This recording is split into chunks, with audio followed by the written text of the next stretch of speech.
नवाज शरीफ की वतन वापसी की कोशिशें, पाकिस्तानी हाई कमीशन को मौसूल वारंट गिरफ्तारी की अहमियत क्या है? क्या बरतानवी हुकूमत पाकिस्तान की मदद कर सकती है? नवाज शरीफ की वापसी से जुड़ी अहम खबर आज होगी प्रोग्राम का हिस्सा। पाकिस्तानियों ने कोरोना को शिकस्त कैसे दी, NITB के माहिरीन ने वजह मालूम कर ली। वायरस के फैलाव में कमी और नई लहर से मुताल्लिक भी होगी बात, बहुत से इंकशाफात, लेकिन कुछ देर बाद।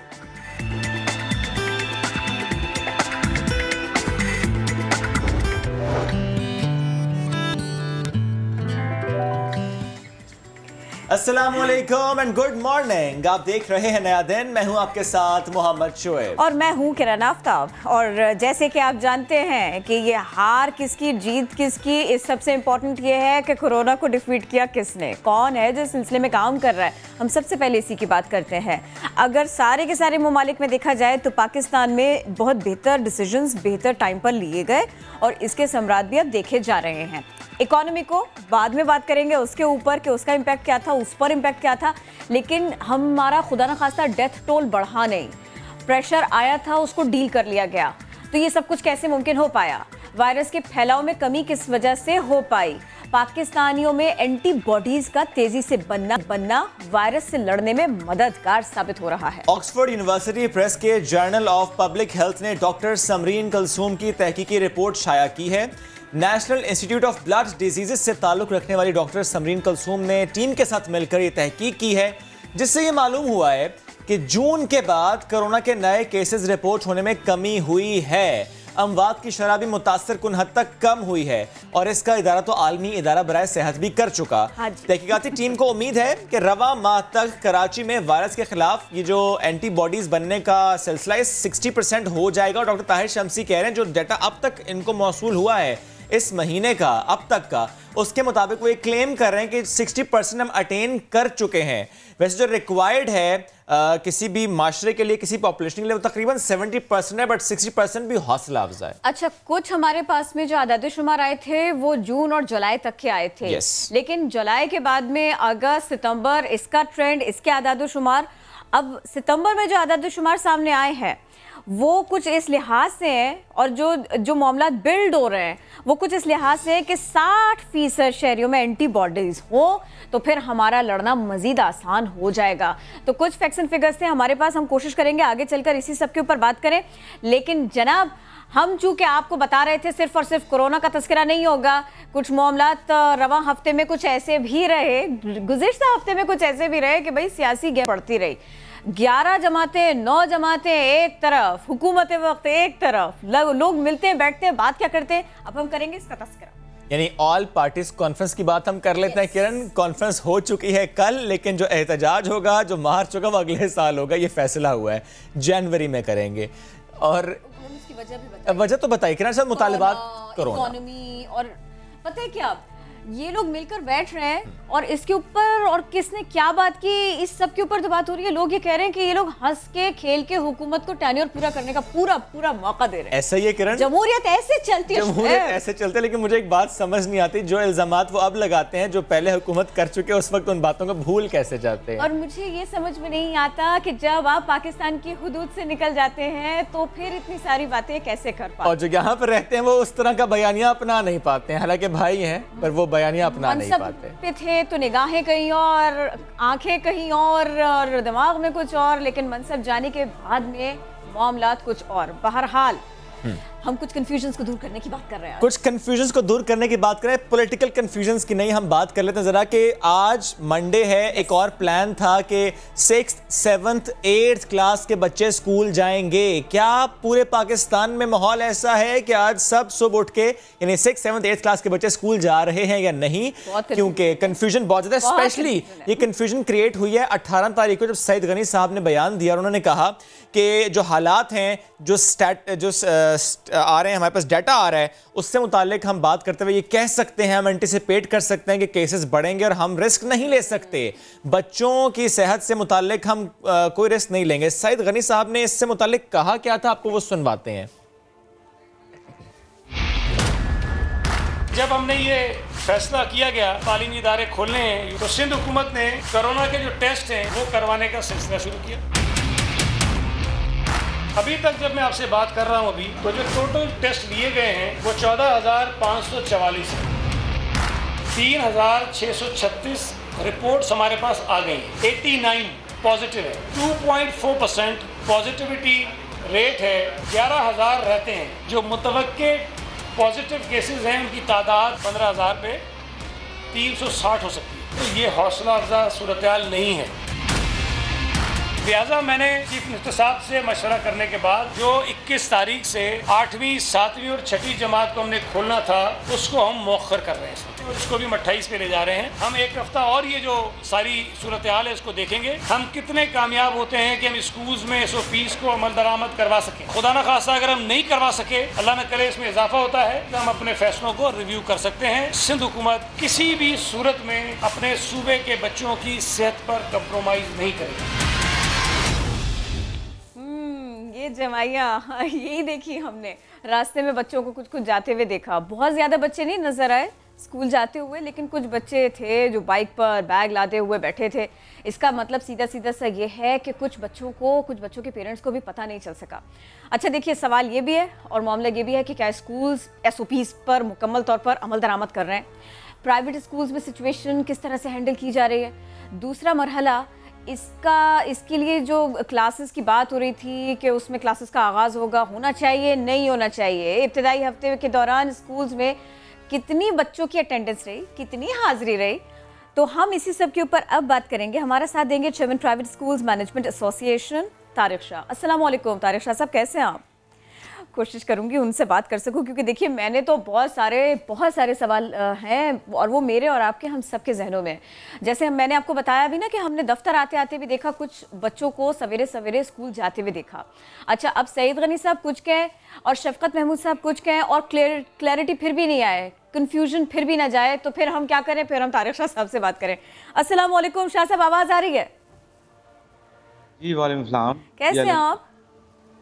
जी अल्लाह का शुक्र। थोड़ा कंफ्यूजन क्लियर करें, छुट्टी है कि नहीं है? देखिए, जो गवर्नमेंट ने फैसला लिया है उसके मुताबिक तो हमें चलना पड़ेगा और उसके अगेंस्ट तो हम नहीं जाएंगे। लेकिन सिर्फ हमारी रिक्वेस्ट ये है गवर्नमेंट से कि अभी तो इतने केसेस बढ़े ही नहीं थे, तो इतनी पैनिक क्यों कर दी गई?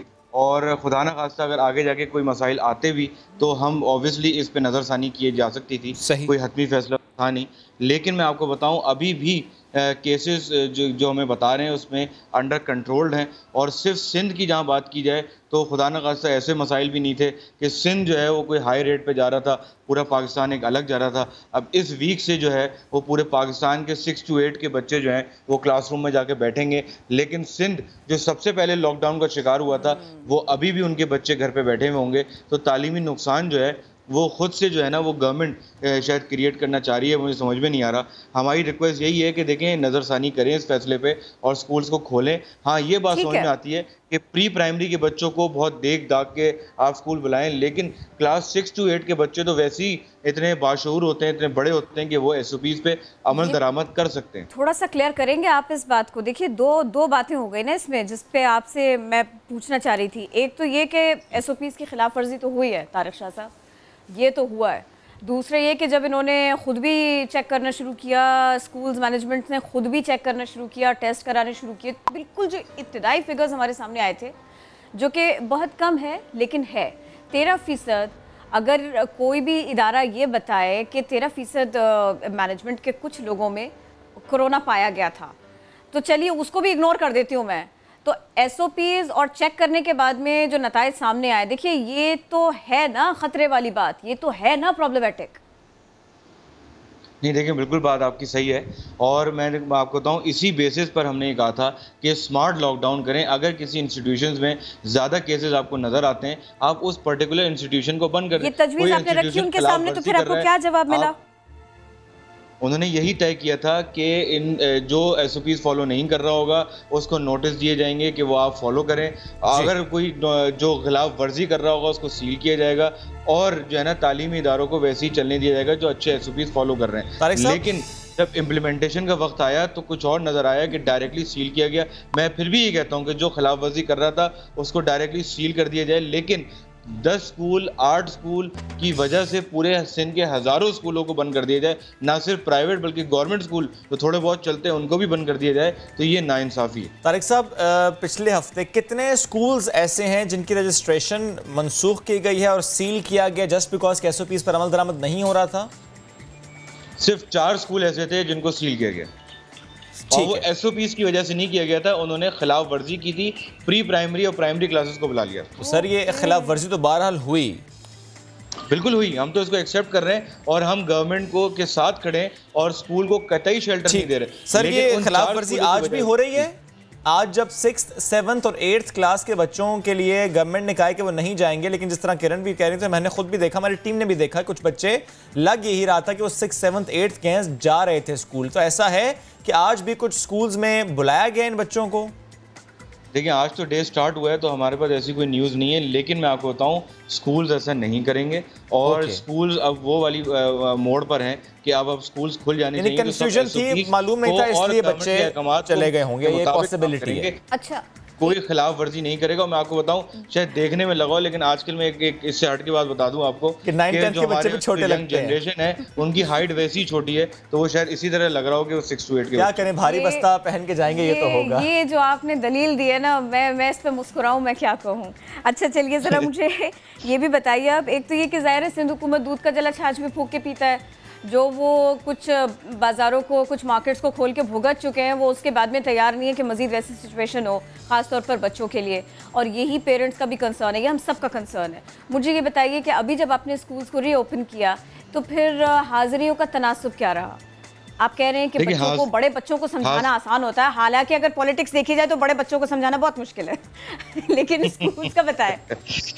नहीं, मैं आपको बताऊं कि अच्छी अटेंडेंस रही और स्कूल्स में 70%, 75% अराउंड अटेंडेंस रही। इसके से ये साबित होता है कि पेरेंट्स भी ये चाहते हैं कि बच्चों को जो है वो स्कूल भेजा जाए, क्योंकि तालीम का नुकसान है। लेकिन मैं आपको ये बताऊं कि ये जितने भी इंस्पेक्शन हो रहे हैं, जितनी भी कड़ी नज़र रखी जा रही है, वो सिर्फ स्कूल्स पर ही है।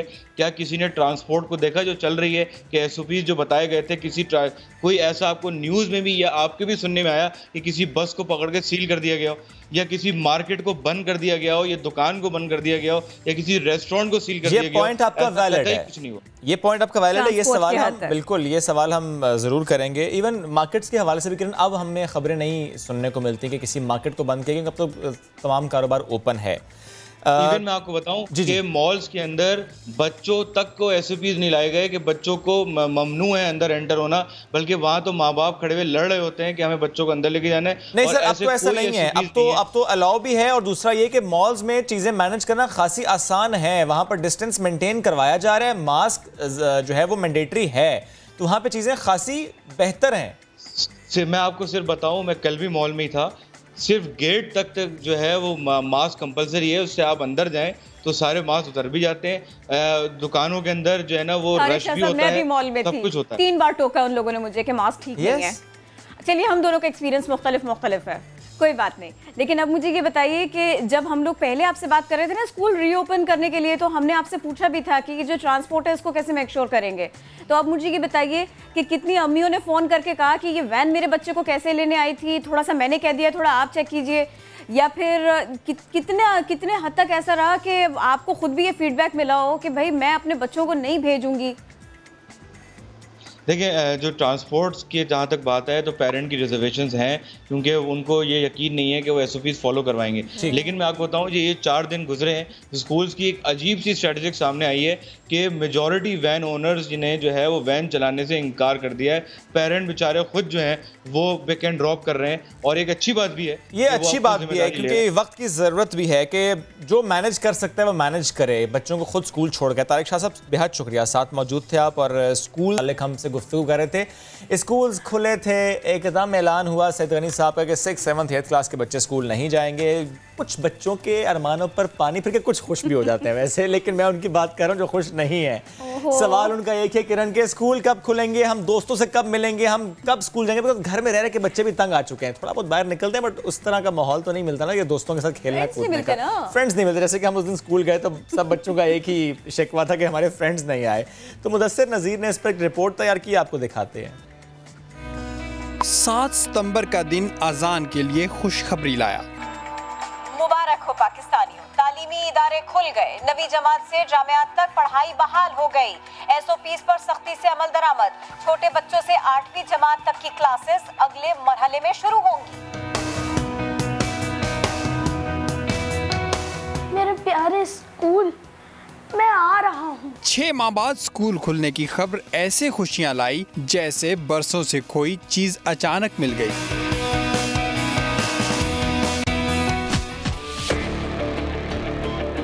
फिर आया 18 सितंबर का दिन। अरे अचानक ये कैसी मायूसी। तालीमी इदारे खोलना महंगा पड़ने लगा। कोरोना ने फिर खतरे की घंटी बजा दी। मुल्क भर में कोरोना केसेस और SOPs की खिलाफवर्जी पर 35 तालीमी इदारे सील कर दिए गए।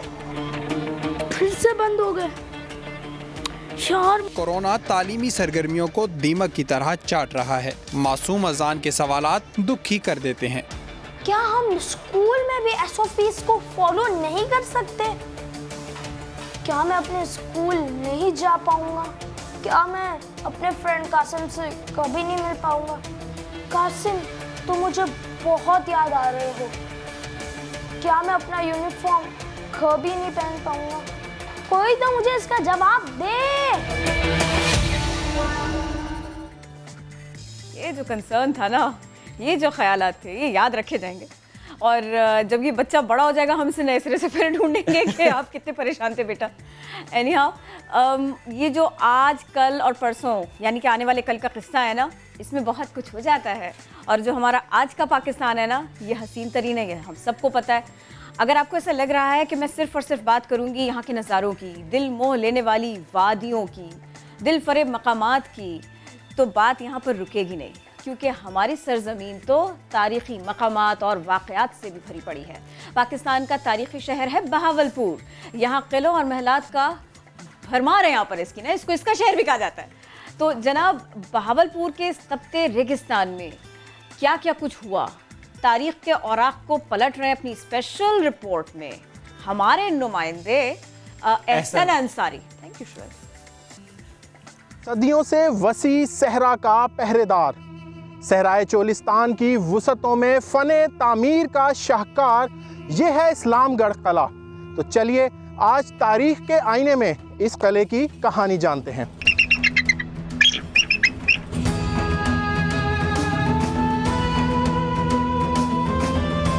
कदीम हाकरा पट्टी पर कायम हिंदू राजाओं के फने तामीर की यादगार, बुलंदोबाला फसीलों का हिसार, खूबसूरत बुर्जों से तैयार कला भीमवर, जो आज है इस्लामगढ़।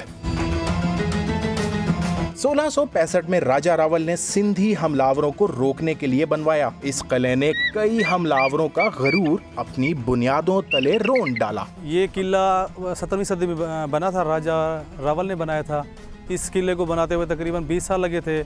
इस किले का पहला नाम था भीमवर। कहते हैं इस अहम किले की तामीर भी बहुत खास थी। किले में तामीर होने वाली ईंटों की तैयारी तो मकामी सतह पर की गई थी, मगर तमाम सामान और बड़े बड़े पत्थर बैलगाड़ियों की मदद से भारतीय रियासत जैसलमेर से यहाँ पहुँचाए गए थे। हाल का खंडर, माजी का शाहकार, कई अदवार की कहानियाँ सुनाते इस ढंढार के दरो दीवार। जब ये किले की तामीर हुई तो इस जगह पे मंदिर बनाया गया था। इस वक्त जो यहाँ पे हम मौजूद है, यहाँ से इंडो पाक बॉर्डर जो है वो 10 किलोमीटर के फासले पे मौजूद है।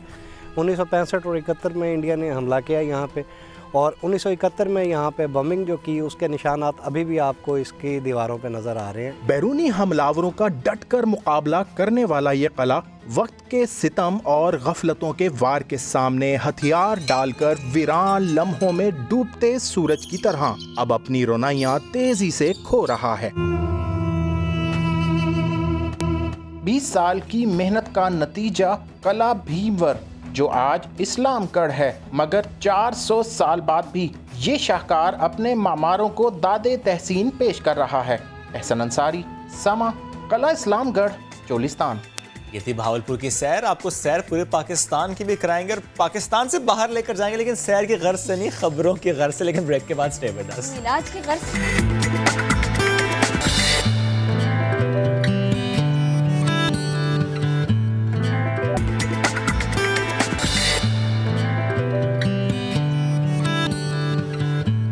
Welcome back after the break. Talented brothers की आज हम बात करेंगे। 1978 से इनकी कोशिश थी। कोशिश क्या थी? अल्ट्रा लाइट हेलीकॉप्टर मैन्युफैक्चर कर पाए और उन्होंने फिर कर लिया। पेशावर से इनका ताल्लुक है। काजी बिरादरान दावा इन्होंने किया है कि पाकिस्तान और मुस्लिम ममालिक का ये पहला अल्ट्रा लाइट हेलीकॉप्टर है और इसको मजीद बेहतर बनाने के लिए, अपग्रेड करने के लिए हुकूमत से मदद की दरख्वास्त भी की है ताकि वो इन्वेस्ट भी करे और इसको और बेहतर ये बना पाए। काजी सज्जाद अहमद और काजी तोफैल अहमद दोनों भाई पेशावर से जिनका ताल्लुक है आज हमें ज्वाइन करें। बहुत शुक्रिया आप दोनों का। तोफैल से पहले मैं आपसे क्वेश्चन करना चाहूँगा, ये जो मॉडल है व्हाट एग्जैक्टली इज़ दैट? ये अल्ट्रा लाइट हेलीकॉप्टर आपने कहा ना कि पाकिस्तान का भी पहला, मुस्लिम ममालिक का भी पहला, थोड़ा सा एक्सप्लेन करें इस मॉडल को भी और इसको उड़ाने का तजर्बा कैसा था? हाँ, ये अल्ट्रालाइट हेलीकॉप्टर है। ये काजी सज्जाद हमने तो डिज़ाइन किया, तो ये उन्होंने एक कामयाब टेस्ट फ्लाइट भी किया उस पर। और तरबियत कहाँ से ली इसको उड़ाने की, ये भी बता सकते हैं? तरबियत तो हमारे पास ऐसे नहीं है, लेकिन हम अपने आपस में तो तजर्बे कर रहे हैं उड़ाने के लिए। तो इसके लिए तो स्पेशल ये हेलीकॉप्टर ट्रेनिंग करना पड़ेगा। या तो आर्मी को मैं ये रिक्वेस्ट करना चाहता हूँ या एयरफोर्स को मैं रिक्वेस्ट करना चाहता हूँ। अगर ये उन्होंने मुझे टाइम दिया था तो उड़ाने के लिए थोड़ा से तरबियत या ट्रेनिंग दिया तो ये बेहतर होगी। ये बताएं, आप लोग 1978 से मैन्युफैक्चरिंग में मसरूफ थे, तो अब तक कौन कौन से मॉडल तैयार किए, क्या क्या कुछ किया? ये तो सज्जाद भाई हमने तो पहला एक अल्ट्रालाइट फिक्स विंग तैयार किया था, जो फिक्स विंग मशाक की तरह था। उसके बाद जो है ना हमने ये ग्लाइडर डिज़ाइन किया था, ये सिंगल सीट डिज़ाइन किया था। उसके बाद डबल सीटर डिज़ाइन किया था, तो कामयाब परवाज़ें किया। जर्नैलों ने मेरे साथ फ्लाई किया। काफ़ी आर्मी चीफ जनरल राहील के सामने मैंने ये डेमोस्ट्रेशन दिया था कलाम में, और front up to the Pervez Musharraf को मैंने तो फ्लाइंग किया था। ये शंदूर पोलो फेस्टिवल 2006 एंड 2007 पे मैंने इस पर कामयाब परवाज़ किया। इस पर मुझे तमगा इम्तियाज़ नवाजा हो गया। ओके, थोड़ा सा प्लीज़ ये बताइएगा कि ये जो हेली है ये कितनी बुलंदी पर जा सकता है? और समटाइम्स ऐसा होता है कि इजाज़त भी लेनी पड़ती है जब ऐसे प्रोजेक्ट्स पर काम कर रहे होते हैं, तो सिविल एविएशन अथॉरिटी इजाज़त भी ली थी उनसे? ये सिविल एविएशन अथॉरिटी हमारा ग्लाइडर है जो है ना रजिस्टर्ड है, APZPV हमारा काजी तोफैल के नाम पे रजिस्टर्ड है और ZBF काजी सज्जाद के नाम पे है। एयरक्राफ्ट सीरियल नंबर 1 इन पाकिस्तान काजी जमशेद इनके नाम पे रजिस्टर्ड है। ये सिविल एविएशन के हमारे इजाज़त है। हेलीकॉप्टर हमने अभी तो ये है ना, हम तो उस पर अभी काम कर रहे हैं। ये जो काम कंप्लीट हो गया उसके बाद CVA का टीम आ रहे हैं, उसको रजिस्टर्ड कर रहे हैं। फिर दैट इज नहीं, प्लीज़ ये ज़रा सा बता देना आप हमें कि ये जो अल्ट्रा लाइट वेट हेलीकॉप्टर है ये किन मकासद के लिए इस्तेमाल हो सकता है, ये बताइए। ये तो जियोलॉजिकल सर्वे के लिए इस्तेमाल होता है, ये तो TTD स्प्रे के लिए इस्तेमाल होता है, जो फ्लड डिज़ास्टर आते हैं उसके भी इस्तेमाल होते हैं, सर्वेलेंस के लिए इस्तेमाल होते हैं। इस मुल्क के लिए हेलीकॉप्टर की एक अशद ज़रूरत है। ये हेलीकॉप्टर मुल्क के लिए एक ऐसा ज़रूरत है, इसका इंडिजिनस प्रोडक्शन एक कंपनी लगाना चाहता हूँ। ये आर्मी के साथ, एयरफोर्स के साथ, FCA पुलिस जितना भी एजेंसी है उसके साथ इकट्ठा काम करना चाहता हूँ। इसके लिए एक कंपनी लगा रहे हैं, तो उसके बाद इसका ये एक मैन्युफैक्चर डिज़ाइनिंग हम तो इसको स्टार्ट कर रहे हैं। Thank you so very much, आप हमारे साथ थे, इस सिलसिले में बात कर रहे थे। अच्छा, हम बड़ी कोशिश कर रहे थे कि हम ज़रा ना कुछ सियासी हवाओं का रुख भी आपको दिखा दें, तो अब हम ये कोशिश नहीं कर रहे, वाकई आपको बता रहे हैं। अपोजिशन जमातें हुकूमत को परेशान करने के लिए मिल बैठी हैं। ऑल पार्टीज़ कॉन्फ्रेंस बुला ली गई, वज़ीर आज़म से इस्तीफ़ा मांग लिया गया और इसमें जो प्रोमिनेंट लोग हैं वो भी हैं और जो बीमार थे वो भी, उन्होंने भी शिरकत की। मौलाना फजलुर रहमान ने बिल्कुल शाम के बाद बहुत देर बाद एलामिया पढ़कर सुनाया। कहा हुकूमत को हटाने के लिए सारे के सारे जमहूरी तरीक़े इस्तेमाल किए जाएंगे, जलसे होंगे, जुलूस होंगे, रैलीज होंगी और इसके अलावा असेंबलियों में तहरीक अदम एतमाद की बात भी उन्होंने की। इज्तिमाई इस्तीफों का ऑप्शन भी प्लान में शामिल है, ये भी पता चला। नवाज शरीफ साहब की सेहत और उनकी तबीयत एक तरफ, सियासत एक तरफ। उन्होंने अगर हम ये कहें कि री एंट्री किया तो गलत नहीं होगा, काफ़ी कुछ कह गए। वो छोटे मियाँ का जो तासुर था इस सब के ऊपर, वो सब कुछ भी कल आपने देखा है। मैं उस पर भी सवाल करने की कोशिश करूंगी अपने मौजूद मेहमान से। तो जनाब, ऑल पार्टीज़ कॉन्फ्रेंस और इस सब में होने वाला जितना भी मामला रहा, इस सब के ऊपर अब हम बात करेंगे क्योंकि पाकिस्तान पीपल्स पार्टी एक बड़े मेज़बान के तौर पर सामने आई। उन्होंने पूरा मौका दिया दीगर जमातों को भी कि वो पॉलिसी भी बनाए, उनके साथ में मिल बैठे। काफ़ी कुछ हुआ है जी। तो हम कोशिश करेंगे कि अब इसी सब के ऊपर बात करें। जमहूरियत को ख़तरे का लफ्ज़ तो इस्तेमाल किया जाता है, जमहूरियत को बचाया भी जाए और जमहूरियत को निभाया भी जाए। ऑल पार्टीज कॉन्फ्रेंस, अगर हम ये कहें कि इस सब के ऊपर काम करना चाहती है, उन्होंने ये बताया तो गलत नहीं होगा। तो जनाब, इसी सारे के सारे मामले पर बात करने के लिए अब हमारा साथ देंगे रहनुमा पाकिस्तान तहरीक इंसाफ फैसल जावेद साहब। अस्सलाम वालेकुम, कैसे हैं आप? जी वालेकुम अस्सलाम किरण, क्या हाल है आपका? अल्हम्दुलिल्लाह अल्हम्दुलिल्लाह। कोई परेशानी, कोई टेंशन? आप लोगों को लगता है कि ये 9 जमातें, 10 जमातें, 11 जमातें मिलके बैठे हैं और नवाज शरीफ साहब भी वापस आ जाएं और फिर उसके बाद में वापस आ जाए से मेरी मुराद खिताब था जो बहुत दिनों बाद था। तो कोई टेंशन नहीं है, कोई परेशानी नहीं है? नहीं, जब ये एपीसी करते हैं बहुत मजा आता है और बहुत अच्छा लगता है। बड़ा एक हमारे लिए फेस्टिवल होता है, यकीन करें हमारे लिए। तो जब भी एपीसी होती है इतना मजा आता है क्योंकि ये जब इकट्ठे होते हैं इनको कौम बुरा भला कहती है। और पंजाब के खास तौर पे जो पीएमएलएन के वर्कर हैं, सपोर्टर हैं, वो देख रहे हैं कि बहाने से सड़कों पे घसीटने की तैयारी तो नहीं हो रही कहीं। तो ये एक जैसे हैं और एक जैसे इकट्ठे अच्छे लगते हैं। फैसल भाई, अगर इतना ही मजा आता है हुकूमत को और आप लोगों को इनकी एपीसी को देखकर, इनके खिताब को देखकर, तो खबर तो ये थी कि बहुत से मुशीर इस बात पर मुत्तफिक थे कि इजाज़त नहीं देनी चाहिए इनको खिताब करने की। इमरान खान साहब ने कहा कि नहीं, करने दिया जाए, एयर किया जाए इसको। बिल्कुल, इमरान खान साहब ने कहा कि खिताब को जो है कोई मसला नहीं है। और वैसे देखा हमने, बड़े तंदुरुस्त तवाना लगे, बड़े हट्टे कट्टे लगे, अच्छे लगे, मैं पूछना भी चाह रहा था आपसे कि ये तो वाकई ऐसा लग रहा था कि he is fit and fine, he is healthy माशाल्लाह। ये तो अच्छा लगा देखकर। आपको वापस आ जाना चाहिए फिर उनको, बिकॉज ही इज फाइन। जी माशाल्लाह, बहुत तंदुरुस्त लगे। अल्लाह ताला उन्हें सेहतमंद रखे, हर एक के लिए हम दुआ करते हैं। और उनके डॉक्टर ने पहले उनको मशवरा दिया था कि आप सुबह दोपहर शाम 3 सेल्फियां लें। बाद में कहा होगा, हिदायत दी होगी कि अब एक आधा वीडियो कॉल फड़का दे तो अफाका होगा। तो अब डॉक्टर को कह देना चाहिए कि भाई अब आप बिल्कुल ठीक हैं, अब आप जा सकते हैं, पाकिस्तान जा सकते हैं, आ जाए यहाँ आ जाए और अगली एपीसी यहाँ कर लें कि तो वो तो ज्यादा अच्छा होगा। आप गिरफ्तार कर लेंगे, वो कैसे आए? एक तो ये कि जिन्होंने तकरीर का कहा लाइव नहीं चलनी चाहिए, 2-4 इन्हें कहा, बाकी सारे जो मुत्तफिक 2-4 में से फैसल भाई कौन थे, बता सकते हैं कौन इस बात के हक में नहीं था? प्रोमिनेंट लोग थे जिन्होंने कम से कम ट्विटर पर और वैसे आकर के भी बात की कि ये नहीं होना चाहिए। आपको पता है, बंदा बात कर जाता है, जुमला और लफ्ज पकड़ा जाता है, लफ्ज पकड़ा गया है, इजाजत मिलनी चाहिए उनको खिताब करने की, उसको नशर करने की। सर, इस जुमले के ऊपर, इस इंप्रेशन के ऊपर बहुत तनकीद भी हुई पीटीआई पर। देखिए, टेक्निकली उनका नुक्ता नजर तो ठीक था कि एक कैदी है जो थाने से बाहर निकला है और हॉस्पिटल तक गया है और रास्ते में उसने जो है तकरीबात करना शुरू कर दी हैं और शादी के फंक्शन भी अटेंड कर रहा है और सारी चीजें कर रहा है, तो इजाजत नहीं हो सकती। लेकिन उस तनाजुर में अगर आप देखें तो बात तो ठीक कर रहे थे, लेकिन बहरहाल खुले दिल का मुजाहरा किया और हमने कहा कि चलनी चाहिए तकरीर। इमरान खान साहब की हिदायत थी कि इसको कहीं ना रोका जाए। ये अच्छा है कि उनकी तबीयत सबको पता चले कि वो कैसे हैं, क्योंकि देखे ना, जाते वक्त ही वो ठीक हो गए थे और अब तो वो माशाल्लाह बहुत बेहतर लगे और ये तकरीर दिखने से पता चला है सबको। इट्स गुड, समा टीवी ने और सारे चैनल्स ने जो है तकरीर जो है प्राय रास्त दिखाई है। मैंने तो एक दिन पहले ही सर एक शो में मुझसे पूछा था कि जी हुकूमती कुछ वज़रा ने कहा है कि नहीं दिखानी चाहिए। मैंने कहा दिखानी चाहिए जी, not a problem, we should अच्छा हो गया, बहुत अच्छा आगे हो चलते हैं जी, दिखा दिया, बहुत अच्छा हो गया। अब जरा वो एड्रेस कीजिए ना जिस खदशे का इजहार आसिफ अली सरदारी साहब ने किया है। उन्होंने कहा बस जी हमने बात कर ली है, अब जो है ना वो गिरफ्तारी भी हो जाएगी। ये ऐसी स्टेटमेंट थी। ये देखिए ना आप, जो बात करेगा वो गिरफ्तार होगा, ये इंप्रेशन नहीं होना चाहिए था, लेकिन है। और इस फोरम पर भी बैठकर कहा गया नहीं, इस फोरम पे तो बहुत कुछ कहा गया। ये फोरम खापे का फोरम था। अगर आप देखें, वो बिलावल ने जब लंच ब्रेक करीब आने लगी, उन्होंने कहा कि we should have food, we are here for food.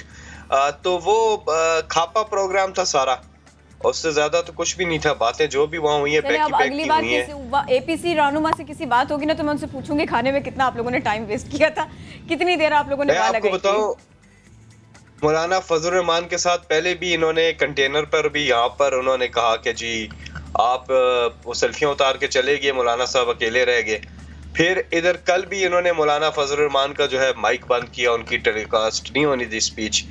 और मैंने सुना है, अंदर से खबर आई है कि खाने में भी उन्हें बोटियां कम मिली हैं, तो बड़ी ज्यादती हुई है मौलाना साहब के साथ। अच्छा फैसल भाई, एक बात और बताइएगा मुझे, पाकिस्तानी हाई कमीशन को जो वारंट गिरफ्तारी मौसूल हुए नवाज शरीफ साहब के, उससे मुतालिक क्या अपडेट्स हैं? क्योंकि ज़ाहिर है बरतानिया के साथ हमारा ऐसा कोई मुआहदा नहीं है, तो क्या उस सिलसिले में भी काम हो रहा है कि ऐसा मुआहदा हो जाए फिर, ताकि ऐसे अफराद को हम ला सकें वापस, ऑफेंडर्स को?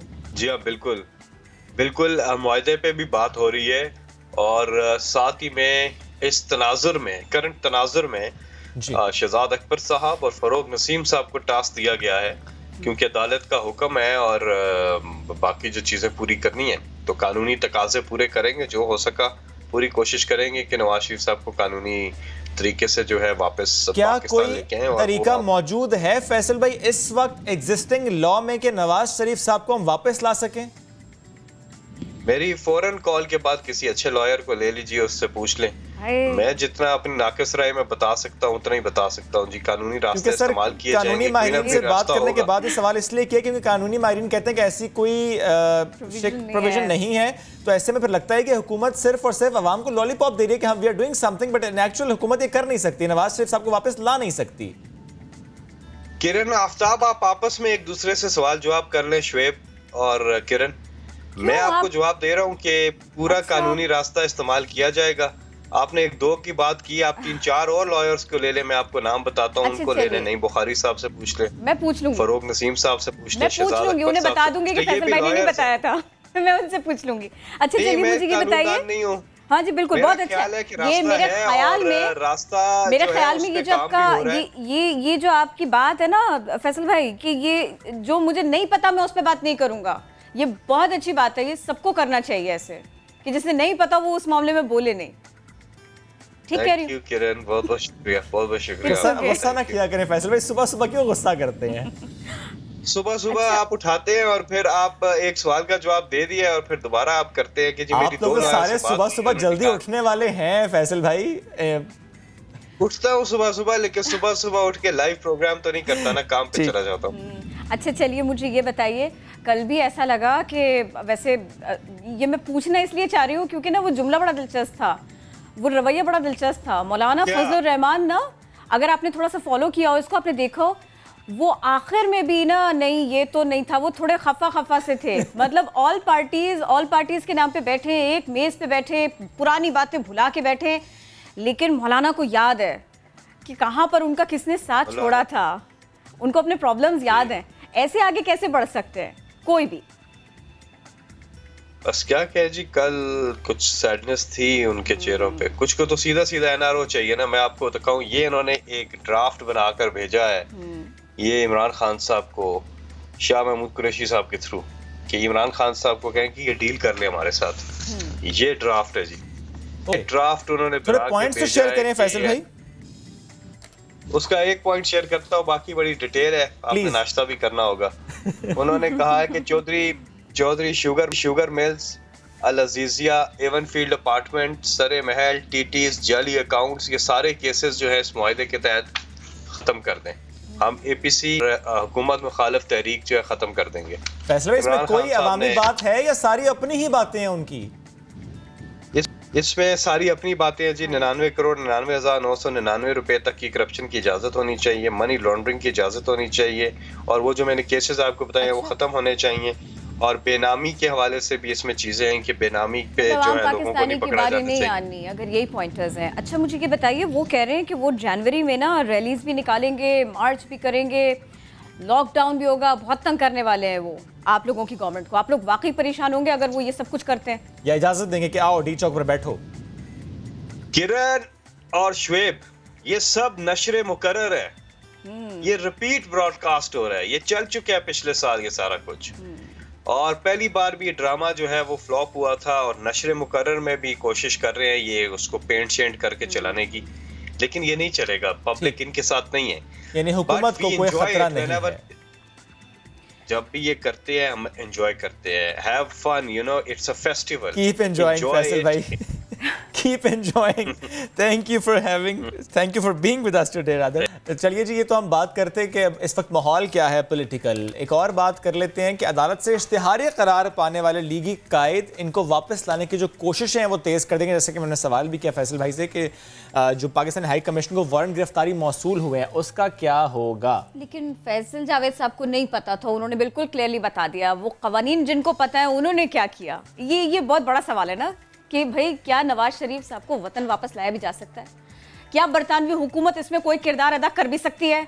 तो हम इसी सब के ऊपर बात करेंगे। Bureau chief London Kausar Kazmi हमको ज्वाइन करें। जी कौसर।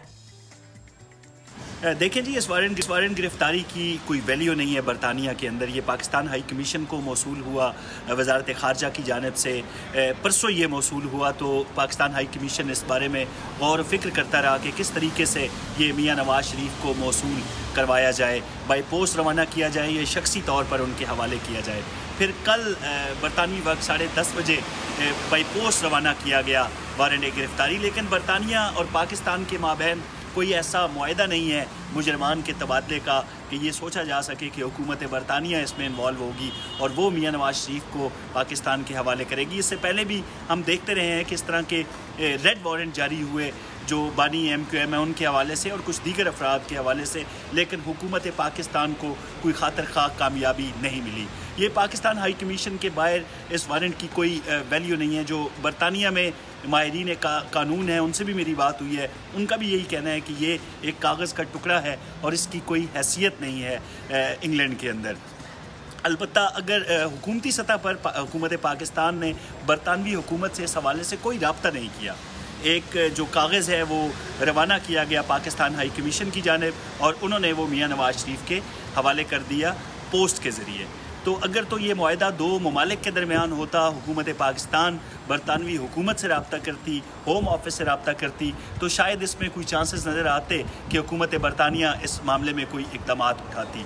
हुकूमत बरतानिया की नज़र में मियाँ नवाज शरीफ एक मासूम शहरी हैं जो यहाँ पर रिहाइश पजीर है और उनके हवाले से उनके पास कोई ऐसा डॉक्यूमेंट नहीं, कोई ऐसा प्रूफ नहीं कि उनको मुल्क बदर किया जा सके। नहीं, ऐसा फिर हो नहीं सकता। कौसर बेहद शुक्रिया, साथ मौजूद थे आप और इस सिलसिले में हमें अपडेट करते। आज मैं प्रोग्राम का आगाज़ किया था, क्लैरिटी आ गई, लेकिन एक और मामला उसमें क्लैरिटी आनी बहुत ज़रूरी है कि हम कोरोना पर कहाँ स्टैंड कर रहे हैं, क्योंकि रिसर्च वर्सेस ग्राउंड रियलिटी आज हम इसकी बात करेंगे। रिसर्च ये बता रही है कि एंटीबॉडीज़ जो है वो बनना शुरू हो चुकी हैं और जो अब के रिजल्ट्स हैं, यानी अब जो टेस्ट हो रहे हैं, सीरोलॉजी टेस्ट हो रहे हैं, उससे मुताल्लिक ताहिर शमसी साहब ने क्लेम किया है कि 60% आबादी में कराची की एंटीबॉडीज़ मौजूद हैं। लेकिन जो रिसर्च की है डॉक्टर समरीन कलसूम साहिबा ने, उसके मुताबिक जून जुलाई का डाटा है और उससे मुतालिक अगर हम बात करें तो 30-35% जो लोग हैं उनके अंदर ये एंटीबॉडीज़ मौजूद हैं। इसी से मुतालिक हम बात करेंगे। डॉक्टर समरीन कलसूम ने हमें ज्वाइन किया है। बहुत शुक्रिया आपके वक्त। थोड़ा सा एक्सप्लेन करेंगी कि what does that mean actually कि अगर इतनी आबादी में 35% 40%, चलिए आपका डाटा देख के अगर हम 60% भी कह देते हैं कि एंटीबॉडीज बन चुके हैं तो ये बहुत हौसला अफजा बात है। आप यानी खतरा टल गया है, सेकंड वेव आएगी नहीं? Thank you for the invitation. Actually खतरा टल गया है कहना बहुत मुश्किल है क्योंकि एज वी ऑल नो कि ये एक बिल्कुल नई चीज़ है और उसके बारे में हर रोज एक नई बात हो रही है, तो खतरा टलना तो नहीं कहेंगे, लेकिन रिसर्च और तहकीक से ये बात तो समझ आती है कि कुछ बेहतरी की तरफ हम आ गए हैं। ये हमारा जुलाई तक का डेटा है। रिसेंट हमारा भी फॉलोअप स्टडी हो रही है, उसमें हमें पता चलेगा कि कहाँ तक हम पहुँचे हैं। अज्यूम कर रहे हैं हम, हमारा हाइपोथेसिस ये है कि 60% पे आ जाएगी। डेटा फाइनलाइज होगा तो हम शेयर कर सकेंगे। WHO ने कहा है कि रिप्रोडक्शन रेट अगर हम किसी भी वायरस का देखते हैं तो इस हिसाब से अगर 67% लोगों में एंटीबॉडीज बन जाएं तो चांस है कि हर्ड इम्यूनिटी आ जाएगा। अब आया ये हो गया है या होने वाला है, इसकी हमारी फॉलोअप स्टडी चल रही है and we will be very sure once we will have the data. अभी तो हम आपको ये बता सकते हैं कि ऑलमोस्ट हाफ लोगों में आ चुका है, लेकिन still we need the precautions. अभी हम ये नहीं कह सकते खतरा टल गया, प्रिकॉशंस हम छोड़ सकते हैं। जब हम खतरा टल गया है या हम खतरात में घिरे हैं तो एक आम आदमी ये पूछता है, ये सोचता है, ये समझना चाहता है कि वो जो एक सेकेंड वेव की बात थी क्या हम उस सिलसिले में किसी अंदाजे तक पहुंच पाए हैं या नहीं? आपका रिसर्च क्या कहता है? देखिए, एक तो ये कि सेकेंड वेव, दूसरे ये कि उसकी इंटेंसिटी पाकिस्तान भर में, वो बताइए थोड़ा सा अगर इस बारे में शेयर कर सकें। देखिए, जो रिसर्च हमारी है और दीगर हॉस्पिटल्स ने और इदारों ने की है पाकिस्तान में, उसमें ये चीज़ सामने आई है कि मोस्टली हमारे पास एसिम्प्टोमेटिक पेशेंट्स आए, यानी एसिम्प्टोमेटिक लोग थे जो इफेक्टिव उन्हें पता ही नहीं चला और वो खत्म हो गए, which is a good sign. और इसीलिए 36% लोगों में इम्यूनिटी भी आ गई और हमें पता नहीं चला। तो हम अज्यूम ये करते हैं कि हो सकता है सेकेंड वेव आए, पॉसिबिलिटी है कि सेकेंड वेव आए, लेकिन शायद इस इंटेंसिटी के साथ ना आए, इस पीक के साथ ना आए जो हम इंटरनेशनली और डेवलप्ड कंट्रीज में देख चुके हैं कि so many deaths in a day. ठीक, डॉक्टर साहिबा मुझे बताइएगा, ज़ाहिर है आपका तो बहुत कांटेक्ट रहता है बच्चों के साथ, क्योंकि आप इस बारे में बहुत अच्छी राय भी रखती हैं, बच्चों की बीमारियों से लेके, यानी जो इन्फेक्शंस बच्चों को होते हैं, थोड़ी सी शेयर कीजिएगा इससे बारे में मालूमात के पाकिस्तान में स्पेशली इन कराची क्या मामला है बच्चों के साथ, बच्चे कितने मुतासर हुए हैं कोरोना वायरस से, और अभी बच्चों में भी एंटीबॉडीज डेवलप हो गई हैं, इसका डाटा भी है आपके पास? अनफॉर्चुनेटली बच्चों पे ना रिसर्च बहुत सोच समझ के की जा सकती है, तो हमारे पास बच्चों के लिए बहुत क्लियर इंटरनेशनली भी डेटा नहीं है। मैं अभी एक ऑस्ट्रिया की स्टडी देख रही थी, उसमें भी उन्होंने कहा कि अंडर 10 में एंटीबॉडीज कम है, दैट मीन्स कि उनमें इन्फेक्शन नहीं हुआ। इसीलिए हमारा ये रिसर्च में आखिर यही रिकमेंडेशन थी कि yes we need vaccine and we might need it for a particular population जिसमें बच्चे भी शामिल हैं। तो बच्चों का ना कोई बहुत ग्रॉस डेटा हमारे पास नहीं है, लेकिन अब हमारे प्लान में यही है कि हम बच्चों में भी सीरो प्रेवलेंस चेक करें। This is one of our ideas, लेकिन so far we have not done that. अच्छा, मुझे थोड़ा सा इसकी म्यूटेशन के बारे में भी बताएंगी, वायरस में आने वाले तगय्युरात कुछ इस बारे में? हाँ जी, देखिए, हाँ, एक हॉस्पिटल की, हमारे पाकिस्तान के एक अच्छे हॉस्पिटल की, one of the best hospitals की रिसर्च में उन लोगों ने ये स्ट्रेन्स चेक किए हैं रिसेंटली, और उसमें 11 स्ट्रेन्स में से ज़्यादातर स्ट्रेन्स जो हैं वो चाइना, यूएसए और सऊदी अरब, ईरान इससे मैच कर रहे हैं, तो बहुत वायरस में म्यूटेशन नहीं हुई। ये जो एक रिसर्च या एक आइडिया है वो यही है कि हमारी कोई इनबॉर्न क्रॉस प्रोटेक्शन है या कोई ऐसी चीज हमें मिली है जिससे हम प्रिवेंट हैं, या प्रीवियस कोई कोरोना था, या हमारे पास इतनी ज्यादा वायरल इन्फेक्शंस होते हैं कि हमारी बॉडी इम्यून हो चुकी है। This is one of the thought, but obviously it is not confirmed yet. थोड़ा सा क्विकली बताइएगा, ये जो डाटा आप लोग इकट्ठा कर रहे हैं सिर्फ कोविड के लिए नहीं, वैसे भी बहुत इंपॉर्टेंट साबित होगा आगे चलकर। बिल्कुल, अगर हम बिकॉज ये हमने अपनी जिंदगी में पहली दफा एक एपिडेमिक देखा है, तो इस डेटा से हमें ये समझ आएगा कि नेक्स्ट एपिडेमिक्स के लिए खुदा न खास्ता अगर आते हैं तो how to prepare ourselves, how to get data and how to research in that direction, particular direction. Right, for example मैं इस डेटा से ये समझ पाया डॉक्टर समरीन के जो इंडस्ट्रियल एम्प्लॉयज़ हैं वो ज़्यादा सेफ हैं क्योंकि उनमें ज़्यादा एंटीबॉडीज़ डेवलप हो चुके हैं, लेकिन जो हेल्थ प्रोफेशनल्स हैं उनमें ऐसा मामला नहीं है। दैट मीन्स कि उनको ज़्यादा विजिलेंट रहना होगा। अच्छा, ये जो है ना, इसमें अगर आप देखिए तो एक हमारी लिमिटेशन थी कि हमारे वो हेल्थ केयर वर्कर्स ज़्यादा थे जो फ्रंट लाइन पे नहीं थे। अभी रिसेंट की एक बहुत अल-खिदमत कैंप की, शायद मैंने एक बहुत रिसेंट स्टडी देखी थी जिसमें बड़ा बिग सैंपल साइज था, और उसमें front line health care workers में अराउंड 46% की इम्यूनिटी आई हुई है। ठीक है डॉक्टर समरीन, बेहद शुक्रिया, साथ मौजूद थी आप और हमसे इससे मुतालिक जो रिसर्च आपने की, आपकी टीम ने की है, उससे मुतालिक हमसे शेयर कर रहे थे, क्योंकि ज़ाहिर है ऐसी रिसर्च जब होती हैं तो उससे फिर बहुत से मामलात आगे जुड़े होते हैं, बहुत से फैसले लेने आसान हो जाते हैं। ब्रेक लेते हैं, वापस आते हैं, स्टे विद अस।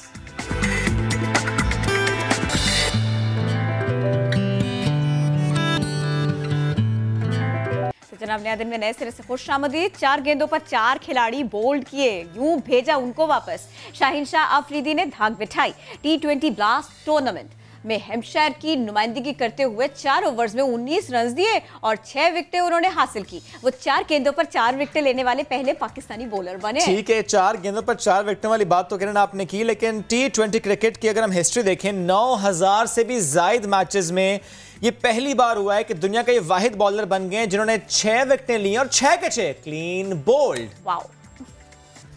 तो जनाब, बात ऐसी थी कि हमें करनी पड़ी, ज़रूरी हो गया था, क्योंकि अगर हम ODIs की बात करें तो वहाँ पे वसीम अकरम और वक़ार यूनुस का राज है, बाकी लोगों को हम जानते नहीं। ये भी हमारा हीरो है। आगे देखिए पाकिस्तान के लिए इम्कानात क्रिकेट के मैदान में किस कदर रोशन है, अल्लाह करे ऐसे ही हो। अच्छा, आज ना दुनिया भर में अमन का दिन मनाया जा रहा है, और इसका मकसद ये होता है कि दुनिया को अमन से रोशन किया जाए और हथियारों से पाक किया जाए। तो इसी की अहमियत को देखते हुए जो कोशिशें हैं, आज हम जरा उसकी बात भी करें। किरण, कोशिशें अपनी जगह, लेकिन ग्राउंड रियलिटी क्या है, कराची में क्या हो रहा है? अगर हम सिर्फ और सिर्फ 24 घंटों की बात करें, मैं गुज़श्ता 24 घंटों की बात नहीं कर रहा, मैं सैटरडे और संडे की बात कर रहा हूं। तो सैटरडे को मदीना कॉलोनी में केडीए इलेक्ट्रिक ग्रिड स्टेशन और वाटर बोर्ड से मुत्तसिल झाड़ियों से RPG-7 के 4 अदद राउंड्स बरामद किए सिंध रेंजर्स ने। और गुज़श्ता रोज ही भारी मकदार में बारूदी मवाद और हैंड ग्रेनेड्स सब्जी मंडी के इलाके के अतराफ से बरामद हुए। यानी एक बार फिर कराची की जमीन असलहा उगल रही है। ये 2020 है, लेकिन फिर हम देख रहे हैं कि कराची का अमन बर्बाद करने की मजमूम साजिशें की जा रही हैं। और ऐसे में जिनका जो सिक्योर करने के लिए है, हमें वो अपना काम कर रहे हैं और वो वाकई असलहे से इस धरती को, इस जमीन को पाक करना चाहते हैं, और जिनके नापाक अज़ाइम है उनको कैफरे किरदार तक पहुंचाना चाहते हैं। एक दिलचस्प मामला अब आपके सामने रखती हूँ। इस्लामाबाद पुलिस ने मगला की पहाड़ियों में खो जाने वाले 2 सिफारतकारों को ढूंढ निकाला। इनका ताल्लुक जनाब हंगरी से है। सिफारत खाने के जो सेकंड सेक्रेटरी हैं और खातून अताशी, ये सुबह 7 बजे ट्रेल 3 पर गए थे, और फिर उसके बाद में ये रास्ता कैसे तवील होता गया, वो कैसे खो गए, फिर कैसे मिल गए, सारा किस्सा हम आपके सामने रखते हैं। ये बड़ा कॉमन है वहाँ पर, trail 1, 2, 3, 4, 5, 6, you name any trail, वहाँ पर जब आप जाते हैं वो एक तो खूबसूरत तो बहुत है, लेकिन समटाइम छोटी छोटी सी पिकडंडियाँ होती हैं, रास्ते होते हैं, जब आप उस पर चले जाए ना तो फिर आप खो जाते हैं। या समटाइम्स आप एक्सप्लोर कर रहे होते हैं लेकिन आप खो से जाते हैं। तो यही इनके साथ भी हुआ, में खोते खोते रास्ते खोते चले गए। ऐसा ही है। लेकिन किरण, बड़ी अच्छी बात यह है कि वहाँ पे जगह जगह पे नंबर्स भी लिखे होते हैं, आप कॉन्टेक्ट करते हैं, फिर आपको ढूंढा जाता है। समटाइम्स तो हमने ये खबरें भी रिपोर्ट की कि फिर हेली की मदद से लोगों को ढूंढा गया। एनीवेज, इस केस में क्या हुआ, नूरुल अमीन दानिश हमें बताएंगे। जी नूर। जी देखिए, हंगरी के जो सेक्रेटरी थे और उनकी खातून अताशी थी, कल यहाँ पर ट्रेल 6 पे वो सुबह 7 बजे आए और उसके बाद वो यहाँ से लापता हुए। शाम को 9 बजे उनको इस्लामाबाद पुलिस ने जो है ढूंढा है, और ढूंढने के बाद उनको जो है मुतल्लिका जो हुक्काम है उनके हवाले किया गया। तो ये कोई पहला वाक़या नहीं है, इस तरह के काफ़ी सारे वाक़यात होते हैं और अक्सर इस तरह के वाक़यात जो है फॉरेनर्स के साथ होते हैं। तो हम इस वक्त मौजूद हैं ट्रेल 6 के ऊपर, और आप देख सकते हैं यहाँ पर कि काफ़ी सारे लोग जो हैं इस ट्रैक के ऊपर आते हैं।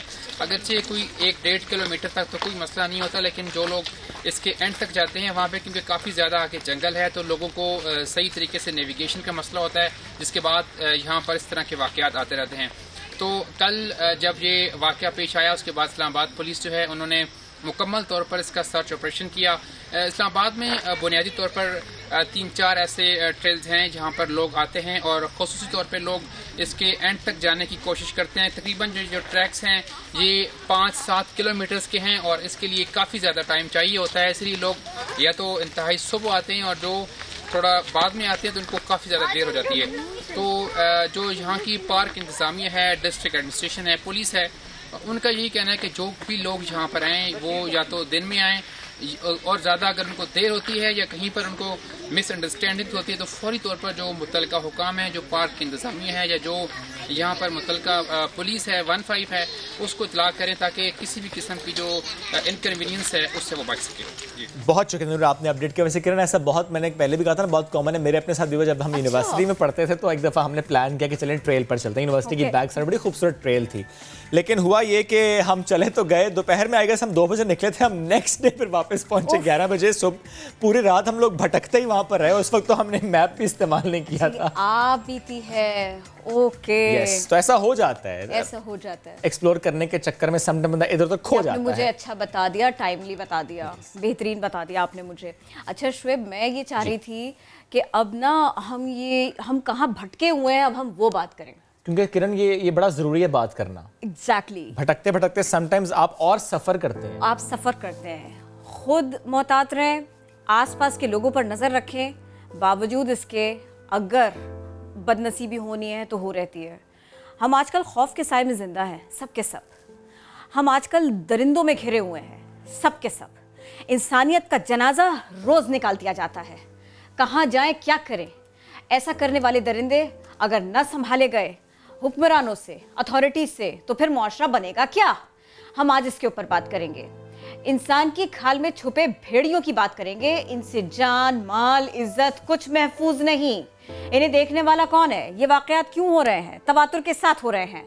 कराची में एक छोटी सी बच्ची को ज्यादती के बाद कत्ल कर दिया जाता है।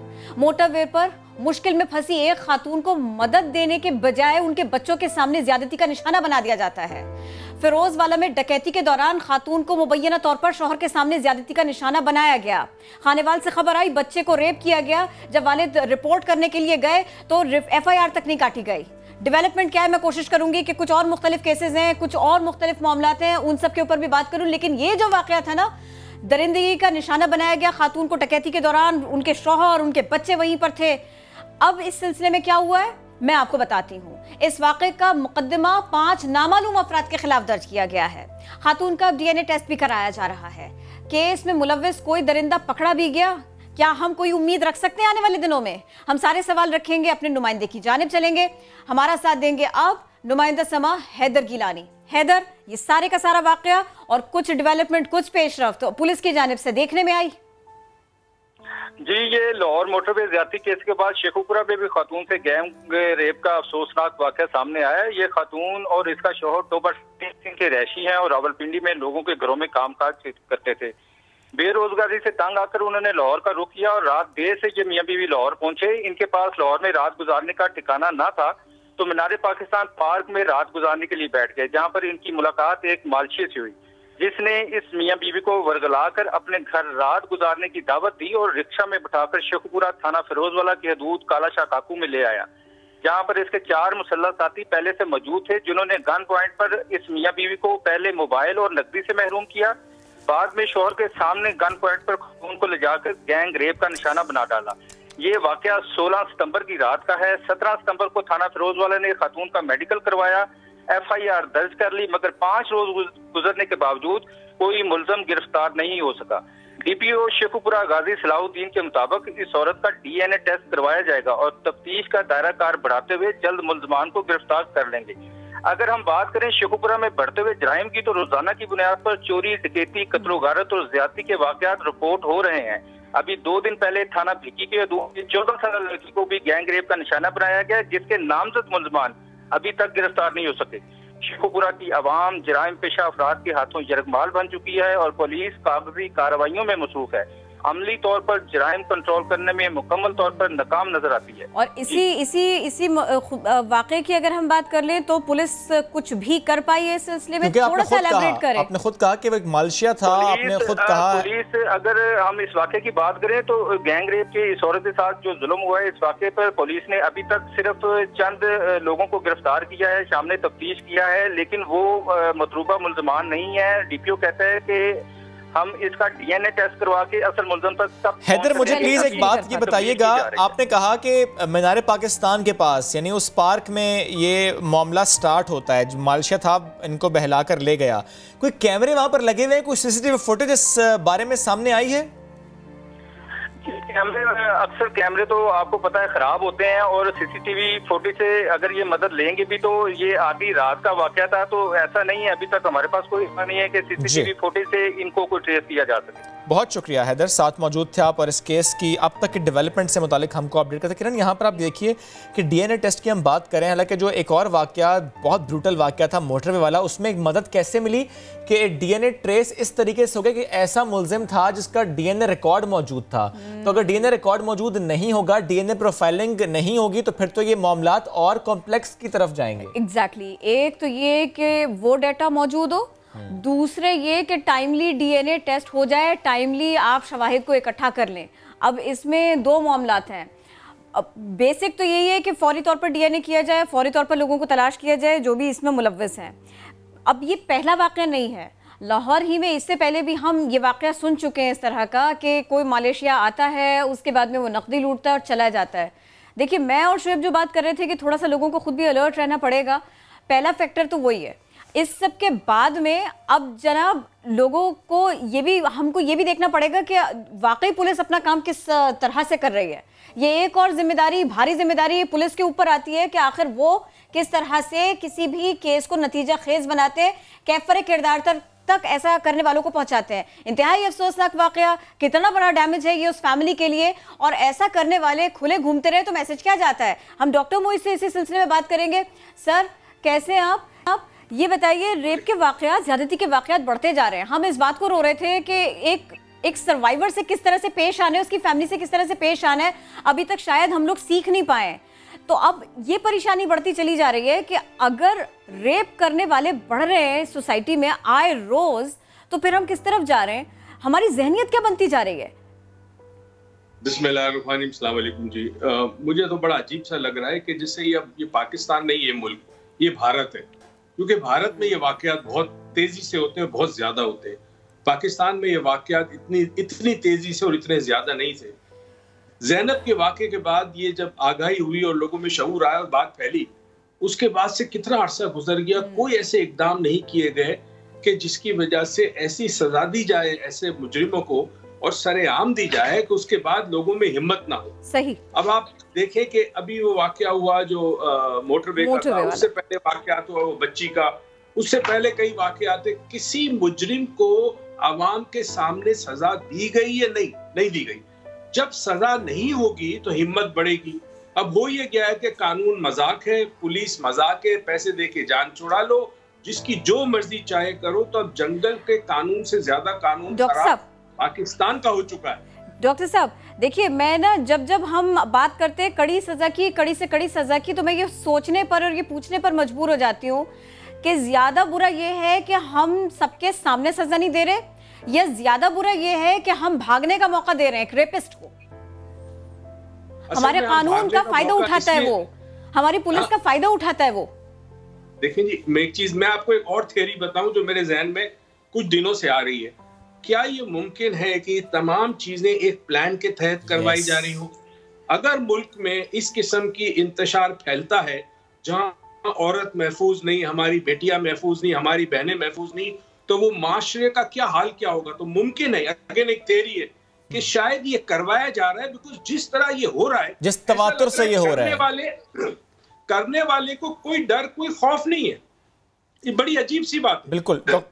डॉक्टर साहब मुझे एक बात और बताइएगा, इसी के केस को देखते हुए आपको याद होगा हमने इस पर डिस्कशन की थी।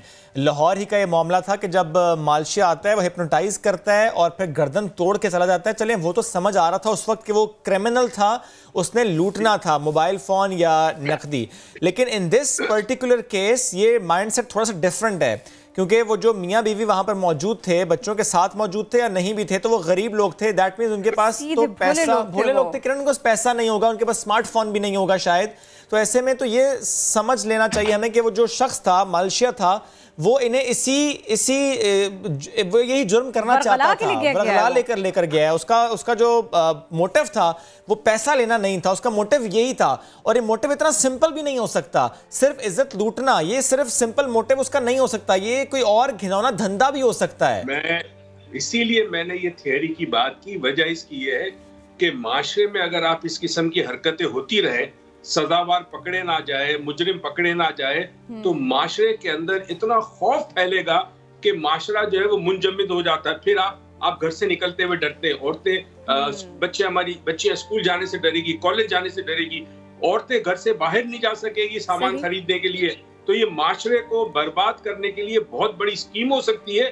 क्योंकि आपकी बात बिल्कुल ठीक है, ये जो वाकया हुआ है शेखुपुरा में, इसका ताल्लुक ना चोरी से था, ना कोई मकसद था, सिर्फ मकसद ये था कि ये बात फैले और लोगों में खौफ और राज फैल जाए। अच्छा देखिए, इसमें दो बातें हैं, आप थोड़ा सा एलैबोरेट कीजिएगा। जहनी हालत, ये एक तो ये कि जहनी बीमारी है, रेप जैसा घिनौना इक़दाम जहनी बीमारी है, सफाकियत की इंतहा है, इसकी कोई माफ़ी नहीं है। हमने ये देखा कम से कम इन 70 सालों में, अगर हम बात करें या हम हिस्ट्री उठा के देखें, किसी को इंतहाई डिग्रेड करना हो तो इस किस्म के हरबे आजमाए जाते हैं। खातून को रुस्वा करना हो, मंशा ये हो, तो ऐसा किया जाता है, उसकी फैमिली के सामने किया जाता है। सर हम ये सब कुछ देख चुके हैं। अगर आज के दौर में भी देखें तो ये क्या ज़हनी कैफियत है कि इसमें क्या मिल रहा है, किसी को इस कदर तंग करना, किसी को इस कदर उसके साथ में इस कदर गैर इंसानी सलूक करना, ये इस बीमारी को, इस रोग को क्या नाम दें और इसका क्या इलाज करें? देखिए, एक तो हम जनरलाइजेशन में बात कर सकते हैं, अमूमी बात कर सकते हैं, मगर इंडिविजुअल अगर आप केसेस लें तो उसकी जब नफ्सियात स्टडी की जाती है तो शायद अलग अलग केसेस हो, मगर जनरली होता क्या है, याद रहे जब एक शख्स रेप करता है, चाहे वो बच्ची पे करे या किसी छोटे बच्चे पे करे, उस वक्त उसे ताकत का एक नशा आ जाता है, ताकत का इजहार होता है, ताकत का एक्सपीरियंस उसको मिलता है, क्योंकि जिसको वो कर रहा है वो मजबूर है, वो कमजोर है, ये ताकतवर है, तो ये एक नशा है, इट्स एन एडिक्शन, और ये एडिक्शन बढ़ता जाता है। तो एक तो नफ्सियाती तौर पर एक पावर प्ले है जिसको वो यूज करता है और जो अपने अंदर पावरफुल फील करता है। ये वो लोग करते हैं जो बेसिकली पावरलेस फील करते हैं किसी वजह से, और खासकर खवातीन को निशाना बनाते हैं। अब इनकी पीछे नफ्सियात देखी जाए तो क्या इनकी माँ बड़ी सख्त थी, मारपीट थी घर के अंदर, या उनको कहीं पे बहुत जगह पे उनको ठुकराया गया किसी हवाले से, तो एक नफरत के हवाले से भी एक आंसर आता है, औरत के खिलाफ नफरत। अच्छा, ये नफरत आपकी औरत के खिलाफ आपके माशरे में फैलाई जा रही है। कई घरों में औरतों को जो मकाम देना चाहिए उससे बहुत नीचे मकाम होता है, तो औरत की इज्जत घर ही से नहीं की जाती, तो बड़ा होकर वो मर्द उस औरत की इज्जत नहीं करता। तो ये भी चीज हो सकती है। हाउएवर, एक चीज जरूर है कि एक जिस तरह इंसान एडिक्टेड होता है जी किसी नशे का, इसमें भी एक खास किस्म की एडिक्शन होती है। ओके। और ये एडिक्शन जितनी दफा वो रेप करता है उतनी मर्तबा उसकी ताकत, उसकी हिम्मत और उसका हौसला बढ़ता है। ठीक है, सजा दिए तो कुछ हो नहीं सकता कि सजा भी देनी होगी, सख्त से सख्त देनी होगी। At the same time treatment बहुत जरूरी है। जो मेंटली सिक लोग हैं इनका ट्रीटमेंट पहले लोकेट करना, फिर ट्रीट करना। डॉक्टर मुईज़ बेहद शुक्रिया, साथ मौजूद थे आप। इस वक्त हमें ज्वाइन किया अल्लामा ताहिर साहब ने, उनसे भी हम इससे मुतालिक बात करेंगे। ताहिर अशरफी साहब, बेहद शुक्रिया आपके वक्त का। मैं जानना आपसे ही चाह रहा हूँ कि जो इस वक्त पाकिस्तान के हालात हैं, जब आए रोज़ ऐसी खबरें रिपोर्ट होती हैं कि कहीं पर खातून के साथ ज्यादती, कहीं पर बच्चों के सामने, कहीं पर शौहर के सामने, कहीं बच्चियों के साथ ज्यादती। और फिर ये भी फरमाइएगा, अगर हम ख़ास तौर पर इन केसेस की बात कर दें, मदद जिसे चाहिए थी उसे धोखा दिया, जो सादा भोला भाला परेशान हाल मुसाफिर है उसकी इज्जत को पामाल किया गया। ये एक नहीं कई तरह के गुनाह है इसमें। प्लीज आप रोशनी डालिए, ये क्या हालात है और इसकी सजा क्या है? हम बात कर रहे हैं, इस वक्त बहस हो रही है कि जी पब्लिक हैंगिंग होनी चाहिए, इस वक्त जेंडर छीन लेनी चाहिए, होना क्या चाहिए? आप रहनुमाई फरमाइए।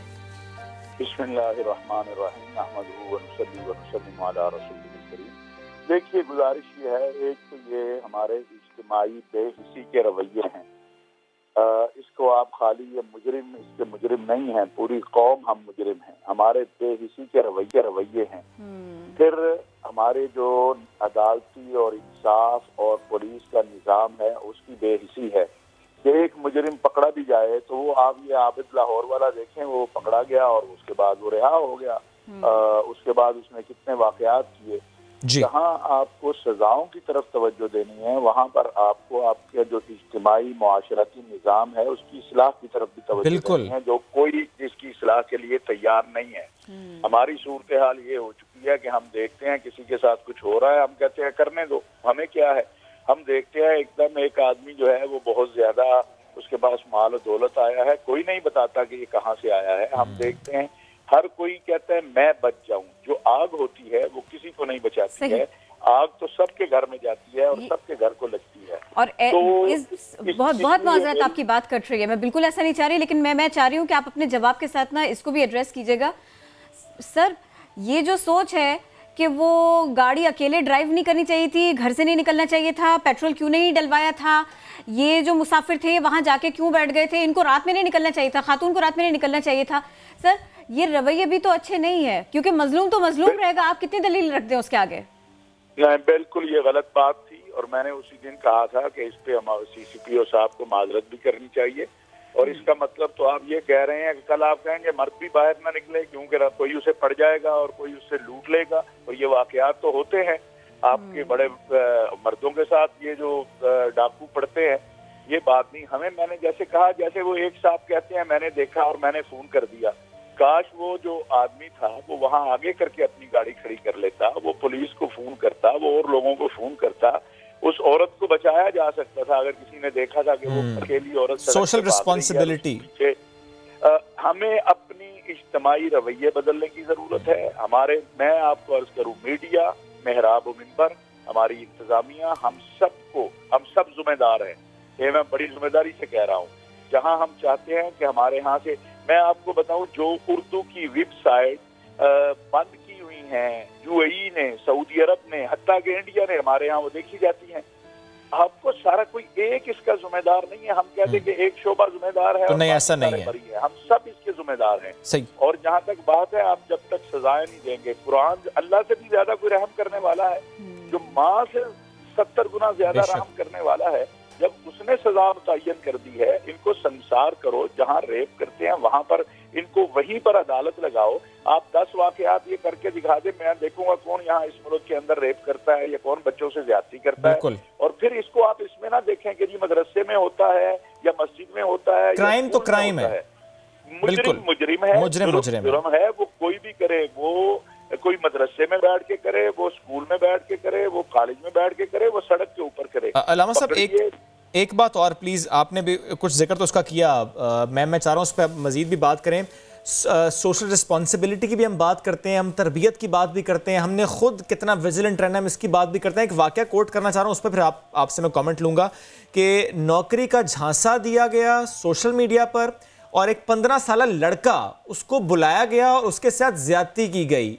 नो डाउट वो लोग पकड़े भी गए, लेकिन सर यहाँ पर मुझे प्लीज बताइएगा कि यहाँ पर मसला कहाँ पर है कि 15 साल लड़का है, वो जॉब ढूंढ रहा है, ऐसे में उसको शायद ज़्यादा दिमाग इतना पुख्ता नहीं है, उसको मालूम नहीं है कि जो मुझे बुला रहा है मेरे साथ कुछ गलत हो सकता है, उसको अपनी हिफाजत करना या तो सिखाया नहीं गया, या तो उसकी अभी एज इतनी नहीं है कि उसे मालूम हो कि मैंने अपने आप को कैसे बचाना है, कि जब मुझे कोई ऐसी जगह पर बुला रहा है, किसी ऑड आर में और एक ऑड लोकेशन पे बुला रहा है, तो मुझे नहीं जाना। तो यहाँ पे प्लीज रहनुमाई कीजिएगा, यहाँ पर गलती किसकी है?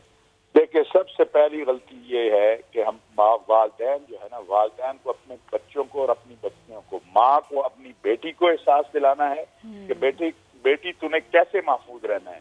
बाप को अपने बेटे को एहसास दिलाना है। दूसरी बात, हमारे यहाँ ये बात थी कि बेरोजगारी है, मसाइल है, कोई पूछने वाला नहीं है। मुझे आप बताएं, अगर उस शख्स को ये पता हो कि मैं इससे ज्यादती करूंगा और कल मैं टांग दिया जाऊंगा, वो करेगा? कभी भी नहीं करेगा। उसे पता कुछ भी नहीं होना। इस गरीब की तो पुलिस ने बात नहीं सुननी, इसकी FIR नहीं होनी, इसको FI। आपने वो अभी जो वाकया हुआ है हमारे साउथ पंजाब में, कि वो बाप बेटी को लेके 4 दिन जो है धक्के खाता रहा, किसी ने नहीं बात सुनी। तो भाई बात ये है कि मैं तो चीफ जस्टिस ऑफ पाकिस्तान से पहले दिन से ये अपील कर रहा हूँ कि वो मेहरबानी फरमाएं और इसके लिए स्पेशल अदालतें आप कायम करें। 48 आवर से आप जो है 30 घंटों के अंदर ट्रायल करें। 10 केस है, अज़ियाउल हक साहब ने किया था ना, उसके बाद जो वाकया हुआ। लेकिन अलामा साहब, आपको लगता है कि ऐसे मामलात में 2 पॉइंट्स हैं जिनकी इस वक्त बहुत जरूरत है डिस्कशन? एक ये कि जमानत का कानून, और दूसरा जो सुलह हो जाती है, फिर रियासत का किरदार नजर नहीं आता। देखिए, फसाद फिल अर्ज और रियासत जो है, असल रियासत माँ है, रियासत ही मुद्दई होनी चाहिए इन केसों में। इन केसों में बाप मुद्दई नहीं होना चाहिए, इन केसों में भाई मुद्दई नहीं होना चाहिए, इन केसों में वो औरत मुद्दई नहीं होना चाहिए, रियासत मुद्दई हो, क्योंकि रियासत के पास ताकत है। और होता ये है कि जब वो बेचारे मुद्दई होते हैं, वो जेल चला जाता है, वो और बदमाश बन जाता है, वो धमकियां भेजता है, ये सुलह कर लेते हैं, वो आगे फिर 2-4 रेप कर देता है। तो आप जब रियासत मुद्दई होगी, जब कानून और इंसाफ 48 घंटे से 30 घंटे में सजाएं होंगी, आप एक ज़ियाउल हक साहब का दौर देख लें कि हमारे सियासी हजरात बातें तो बहुत करते हैं, क्या उस जैसा कोई एक वाकया ये बता सकते हैं? मुझे ये बताएंगे आप अल्लामा साहब, मुझे ये बताएंगे आप, अब टीचर का किरदार कितना ज़्यादा इम्पोर्टेंट हो गया? आपने खुद फरमाया मेंबर का किरदार कितना ज़्यादा इम्पोर्टेंट हो गया। अब जब हम सीख रहे हैं, उलूम सीख रहे हैं और मज़हब के बारे में जानने की कोशिश कर रहे हैं, वो जो एक एज ब्रैकेट है बच्चों का, हमें वहीं से उनको थोड़ा सा अवेयर भी करना पड़ेगा। आप क्या समझते हैं, कितनी भारी जिम्मेदारी है अब इन हालात में? देखिए, सबसे पहली जिम्मेदारी वालिदैन की है, दूसरी जिम्मेदारी टीचर की है, मिंबरों मेहराब की है, और आप जो मीडिया है इसकी बहुत बड़ी जिम्मेदारी है। खुदा का वास्ता है, आप अपनी तहजीब, अपना कल्चर दिखाइए। आप हमारे पास कुछ कमी है कि हम देखते हैं इंडिया में कौन सा फिल्म बनी है, उसकी कॉपी हमने करनी है। आप पिछले 40 साल में फिल्में निकाल लीजिए, आपने क्या उसमें दिखाया है? एक आध आपने मेयारी ड्रामा, आप आर्टिकल ड्रामा पे तो बहुत कह रहे हैं, क्या हमारी तारीख में कोई कमी है? हमारे मुजाहिद जो हैं वो कोई कम है? हम अपनी अजीज भट्टी शहीद से लेकर जो है किस किस का जिक्र करें? आपने कभी उनके ऊपर क्यों नहीं ड्रामे बनाते? आप उनके ऊपर क्यों नहीं फिल्म बनाते? आप कौम को क्यों नहीं बताते कि आपके यहाँ रवादारी का मेयार क्या है? आप सीरत मुस्तफ़ा और असहाब रसूल अहले बैत की सीरत के ऊपर क्यों नहीं कोई डॉक्यूमेंट्रियां बनाते?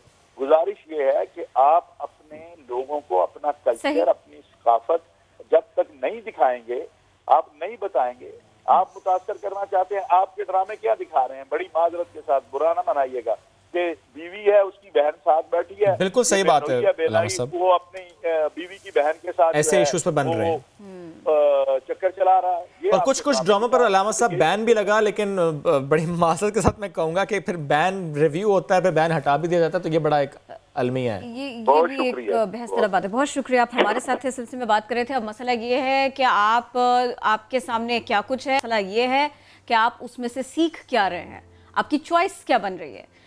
मेरे सामने अगर 4 तरह के खाने रखे हों और उसमें गार्बेज भी सामने रखा हो, तो नाउ इट ऑल डिपेंड्स कि मैंने उसमें से क्या चूज़ किया। एक पॉइंट तो सबसे वैलिड ये रहा। बहरहाल अब इस सिलसिले में हो क्या रहा है, हम इसी पर बात करेंगे। वफाकी मुहतसिब बराए इंसदाद जिनसी हिरासानी कशमाला तारिक साहबा हमारे साथ है। वेलकम टू नया दिन। कैसी हैं आप? ये इतने सारे वाक़यात बढ़ते चले जा रहे हैं, अब अफसोस होता है, तशवीश होती है। हमारे बच्चे महफूज नहीं, ख़वातीन महफूज नहीं, इंतहाई जिसको कहते हैं ना अनसेफ फील करें आप, ऐसा एक माहौल बन गया है। अब ये फरमाइए कि ये वाक़यात का रिपोर्ट होना, हम पहले बड़े आराम से कह देते थे कि कम वाक़यात हो रहे थे, अब तो रिपोर्ट हो रहे हैं, लेकिन अब जिस तेज़ी के साथ में रिपोर्ट हो रहे हैं, इससे बहुत आगे देखना पड़ेगा। आप क्या समझती हैं? जी बिल्कुल दुरुस्त कहा आपने कि बड़ा ही अफसोसनाक वाक़े हो रहे हैं, और मेरा ख्याल में शायद माजी में भी होते होंगे। मेरे ख्याल में लोग अब रिपोर्ट करना शुरू हो गए, और रिपोर्टिंग इज़ वेरी इम्पॉर्टेंट, कि जिससे शऊर बाकी लोगों में भी आए कि पता है कि अगर कवानीन हैं, इदारे हैं, तो उनके पास हमने जाना है और चुप नहीं रहना। और उस एक जो ज़रब आपकी जिस्म को तो लगती है, रूह आपकी काम चाहती है, जो ज़रबे उस पर लगती हैं, उसके साथ ज़िंदा नहीं रहना।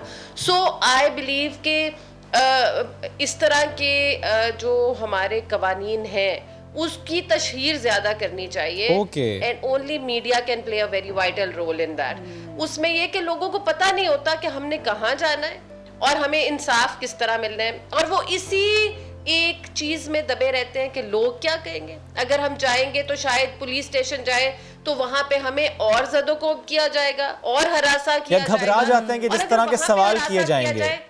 Absolutely true. सो इसलिए उनको ये बताना जरूरी है कि आपने जाना है, और आपने अपने ये चीज जो है ना, ये हमने तोड़नी है, ये टैबू कि जी उसके साथ ये हो गया, बजाय उसके कि जिसके जो विक्टिम है, जिसके साथ ये हुआ, हम दूसरे बंदे का जीना क्यों नहीं दोबर करते, जिसने वो क्राइम किया हो। वो ढूंढ रहे होते हैं, हम उसको तलाश कर रहे होते हैं, वो हाथ से निकल जाता है, छूट जाता है, पिक्चर हम पहले वायरल कर देते हैं ताकि उसको भागने का पूरा मौका मिल जाए। ये हमसे गलतियां सरजद होती हैं। एक तो ये कि सिस्टम कितना बेहतर होना चाहिए मेरे ख्याल में। जी मेरे ख्याल में नॉट ओनली दैट, हमारे साथ एक नेबरहुड वॉच होती है ना, आप बाहर के मुमालिक में जाएं तो एक कम्युनिटी के बाहर लिखा होता है, सिर्फ आपके इंस्टीट्यूशंस की जिम्मेदारी नहीं, एज सिटीजन्स हम सबकी जिम्मेदारी है कि हम सारे उसमें बढ़ चढ़कर उसको, हाँ बिल्कुल, उस बंदे की निशानदेही करें, और हम उसको डिटेस्ट करें, और हम उसकी आवाज, उसका बायकॉट करें, उस इलाके से, मोहल्ले से उसको ये करें कैसे? क्योंकि देखिए इसका सीधा सा तरीका जो हम मगरबी मुमालिक में देखते हैं, अगर किसी का FIR हुई है, अगर किसी के ऊपर ऐसा केस है कि उसने रेप किया था या उसने किसी बच्चे को ज्यादती का निशाना बनाने की कोशिश की थी, उसकी मुसलसल निगरानी होती है। उसके उस एरिया में कहीं कहीं तो उसको घर रिहाइश का भी नहीं उसका इंतज़ाम हो पाता, और कहीं कहीं पर जा के पुलिस बताती है, अथॉरिटीज़ बताती हैं कि इस शख्स से मोहतात रहिए, ये आपके पड़ोस में रह रहा है। हमारे यहाँ तो कुछ हो जाए इस तरह का कोई निज़ाम नहीं है। ये पहली चीज़ है जिसे ठीक होना चाहिए। आप क्या समझती हैं? बिल्कुल दुरुस्त कहा आपने। देखें, अब मैंने जैसे कहा कि media can bring awareness, media, अब जैसे हमारा फॉस्पा का इदारा है, federal ombudsman secretariat for protection against harassment at work place, एक तो उर्दू में भी उतना ही मुश्किल है बुलाना और अंग्रेजी में भी उतना मुश्किल है। लोगों को बताना चाहिए कि जब आप काम की जगह पर जा रहे हैं तो आप फॉस्पा के पास आए। इसी तरह प्रोविंशियल ओम्बड्समैन भी है, अगर आपका वो फेडरल लेवल का काम नहीं है तो आप प्रोविंशियल ओम्बड्समैन मौजूद है उनके पास जाए। हर सूबे में ये ओम्बड्समैन मौजूद हैं। आपको अगर आपके बॉसेस या कॉलीग्स हरासा कर रहे हैं तो आप हमसे रुजू करें, आपको वकील की जरूरत नहीं, खर्चा पानी नहीं, फ्री ऑफ कॉस्ट। बिल्कुल ऐसा आप लोग इस बारे में काम कर में यही पूछना चाह रहा था किरण कि थोड़ा सा चक्कर मारने की जरूरत नहीं। सही, कशमाना साहब अगर थोड़ा स्टैट्स भी शेयर कर सकें विफाक के अंडर और इवन जो प्रोविंशियल सेटअप्स हैं उनके अंडर, क्या हमने देखा है कि इस साल केसेस ज्यादा आए हैं? अगर हम कंपैरिजन भी कर लें 2019 का अब तक जो जितने महीनों के केसेस आ गए हैं उसका कितना बढ़ा है ये मामला हैरेसमेंट एट वर्क प्लेस? देखिए इस साल इसलिए नहीं इतना बड़ा क्योंकि 3, 4, 5 महीने कोविड रहा है। और कोविड में जो काम जो था, काम की जगह वो बंद थी और लोग यूजुअली वर्क फ्रॉम होम कर रहे थे और इतना ज्यादा इंटरेक्शन नहीं था। अब पता चलेगा कि अब दोबारा काम क्योंकि शुरू हो रहा है तो लोग रिपोर्ट करेंगे।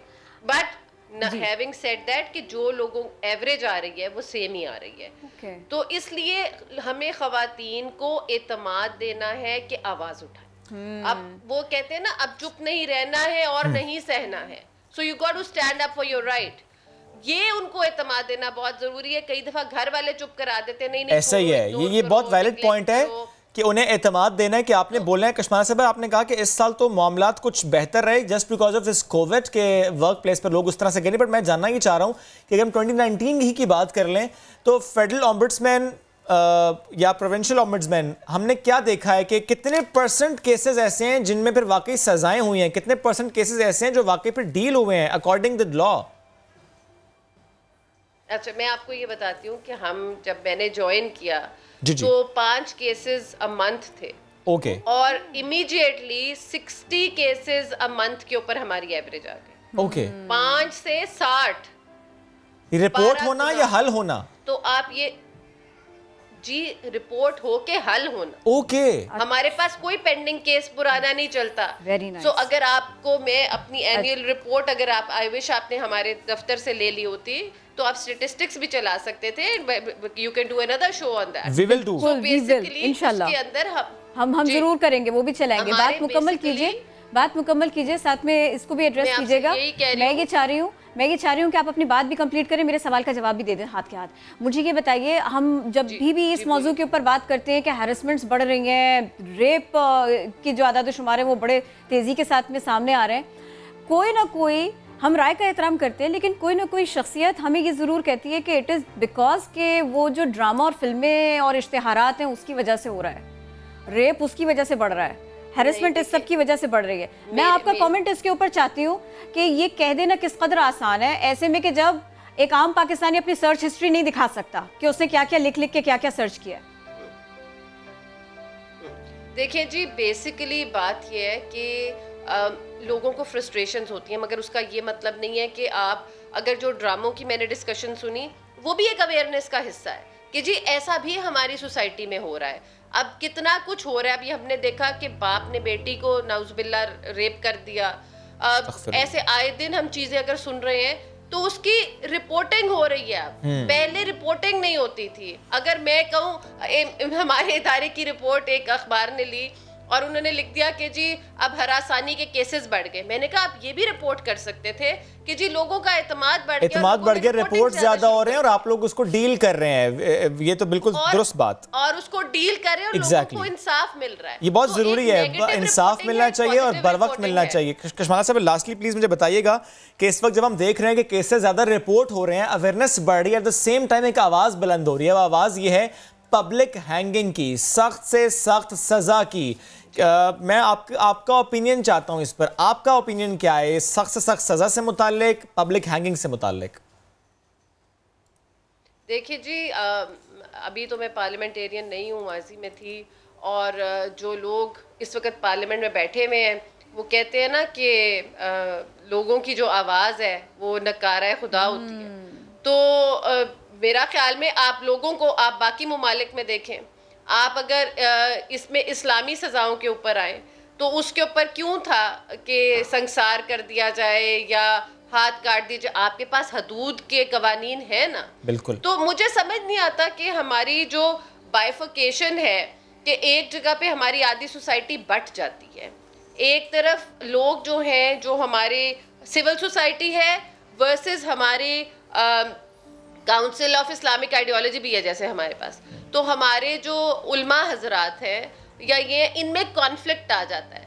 हम एक एजेंडा के ऊपर वाया मीडिया क्यों नहीं निकाल के बैठ के एक लोगों की बेहतरी के लिए कवानीन को एक्सेप्ट कर सकते और आगे लेके चल सकते कि ऐसी बच्चों के साथ ज्यादती। आप ज़ैनब केस को याद करें, आप लरस जाते हैं। अभी जो कराची में केस हुआ है, सवात में केस हुआ, आप सोचें कि हम उस वक्त टेम्परेरीली उस चीज को अपने ऊपर तारी कर लेते हैं, लेकिन उसका आने वाली ज़ैनबों को बचाने के लिए क्या हल निकाला? बहुत वैलिड बात है, आने वाली ज़ैनबों को कैसे बचाएंगे, ये बहुत जरूरी है। बहुत शुक्रिया, आप हमारे साथ थी इस सिलसिले में बात। Stay with us.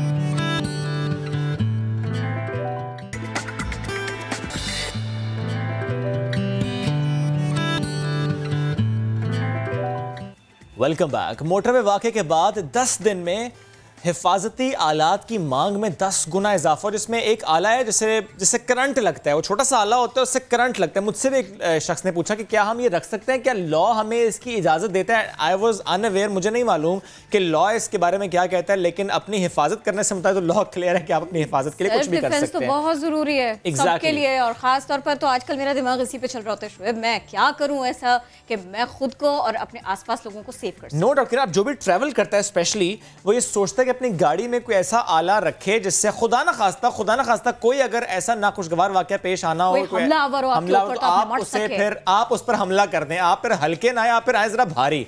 Mohammad Lukman ने इससे मुतालिक रिपोर्ट तैयार की, आपको दिखाते हैं। यह है चीन से दरामद की गई स्टन गन। बटन दबाएं तो गन से निकलने वाला करंट हमलावर को खौफजदा करने के लिए काफी है। ये सेफ्टी के लिए है। इस वक्त लाहौर में ज्यादातर चीनी साख्त की गन्स दस्तयाब हैं। शहरी कहते हैं कि सेल्फ डिफेंस हर किसी का हक है, खास तौर पर खवातीन के पास मौजूद आलात होने चाहिए। जैसे ये स्टन गन है, मैं यहाँ पे परचेज करने के लिए ये आई हूँ। अगर जायज़ कि आप अपने पास पिस्टल रखते हैं, क्योंकि पिस्टल ज़ाहिर बात है कि वो एक्सपोज हो जाएगी, और मतलब एक औरत के लिए बिंग मतलब फीमेल के लिए एक चलाना बड़ा मसला होता है, तो इस तरह के आलात होना चाहिए ताकि हम सेफ रहें। स्टन गन और दीगर खुद हिफाजती आलात की फरोख्त बढ़ने पर ताजर खुश हैं। उनके मुताबिक पिछले 10 रोज में आलात की फरोख्त में खातरखा इजाफा हुआ है। ज्यादा स्टन गन बिकता है, वो अपने बीवियों को खवातीन के लिए लोग खरीद रहे, और इसमें काफी सारा इजाफा हुआ है और लोग खुश भी हैं इससे। खुद हिफाजती आलात की आलमी मार्केट का कुल हुजम 2.5 से 3 अरब डॉलर है, मगर पाकिस्तान में ऐसे आलात की फरोख्त और इस्तेमाल को कानूनी तहफ़्फ़ुज़ हासिल नहीं। कैमरामैन खुरफ फैयाज के साथ मोहम्मद लुकमान, समा, लाहौर। जिनसी ज़्यादती के बढ़ते वाक़यात के तनाजुर में पाकिस्तानी ख़वातीन के सेल्फ डिफेंस की तरबियत हासिल करने का रुझान फ़रोग़ पा रहा है। नो डाउट अभी कोविड की सिचुएशन है, SOPs के साथ ऐसे ट्रेनिंग सेंटर्स काम करें, बट स्टिल हमने देखा है कि सेल्फ डिफेंस टेक्निक्स और इसको सीखने की जो ज़रूरत है वो तो बढ़ गई है, और अब सीखा जा भी रहा है। अगवा और रेप की सूरत हाल से निमटने के तरीके सिखाए जा रहे हैं। तो जनाब हम अपने आप को कैसे महफूज कर सकते हैं? अगर कोई हमलावर हो खुदा न खास्ता आप पर, तो आप टाइम कैसे गेन कर सकते हैं उस जगह को छोड़ने के लिए, वहाँ से निकलने के लिए, या उसको थोड़ा परेशान करने के लिए जिसने आपको परेशान किया, जो बिल्कुल नेगेटिव माइंड के साथ आपके आसपास कहीं पर आ गया है। इसी सब के ऊपर बात करेंगे। हमारा आप साथ देंगे CEO Raja's martial art shihan Raja Khalid Janjua, और साथ के साथ उनकी टीम। वेलकम टू नया दिन। कैसे आप लोग?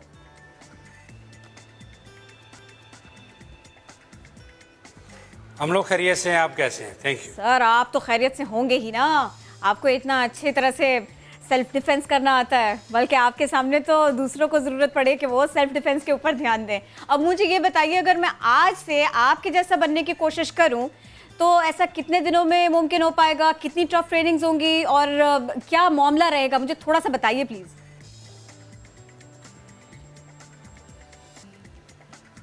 अगर आप सेल्फ डिफेंस सीखना चाहती हैं तो आपको एटलीस्ट 90 डेज रिक्वायर्ड है। ओके।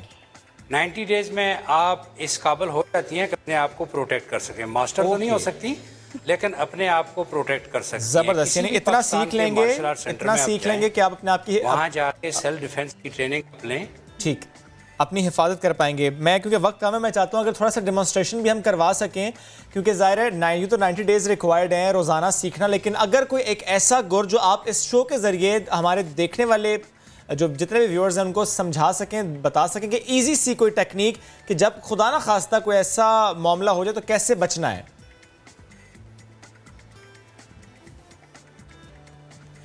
बिल्कुल, अभी हम आपको ले चलते हैं। यहाँ हमारे जो है ना वो टीम रेडी है आपको सेल्फ डिफेंस की टेक्निक दिखाने के लिए कि अगर कोई भी एग्रेसिव मेल किसी फीमेल के ऊपर अटैक करता है, उसको डिसेबल कर लेता है, जकड़ लेता है, तो अपने आप को कैसे प्रोटेक्ट कर सकती है।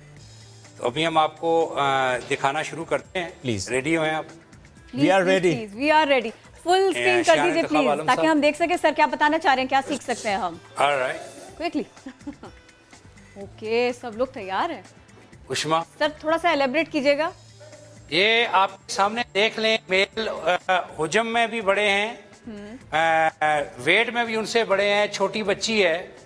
अगर ये इस बच्ची को बियर हग कर लेते हैं, बियर हग पीछे से जाके जकड़ लेते हैं, तो ये बच्ची अपने आप को कैसे प्रोटेक्ट करेगी। वो कोई स्ट्रीट हो, शॉपिंग मॉल हो, होम हो, कोई भी हो, तो क्या करेगी ये आप गौर से देख लें।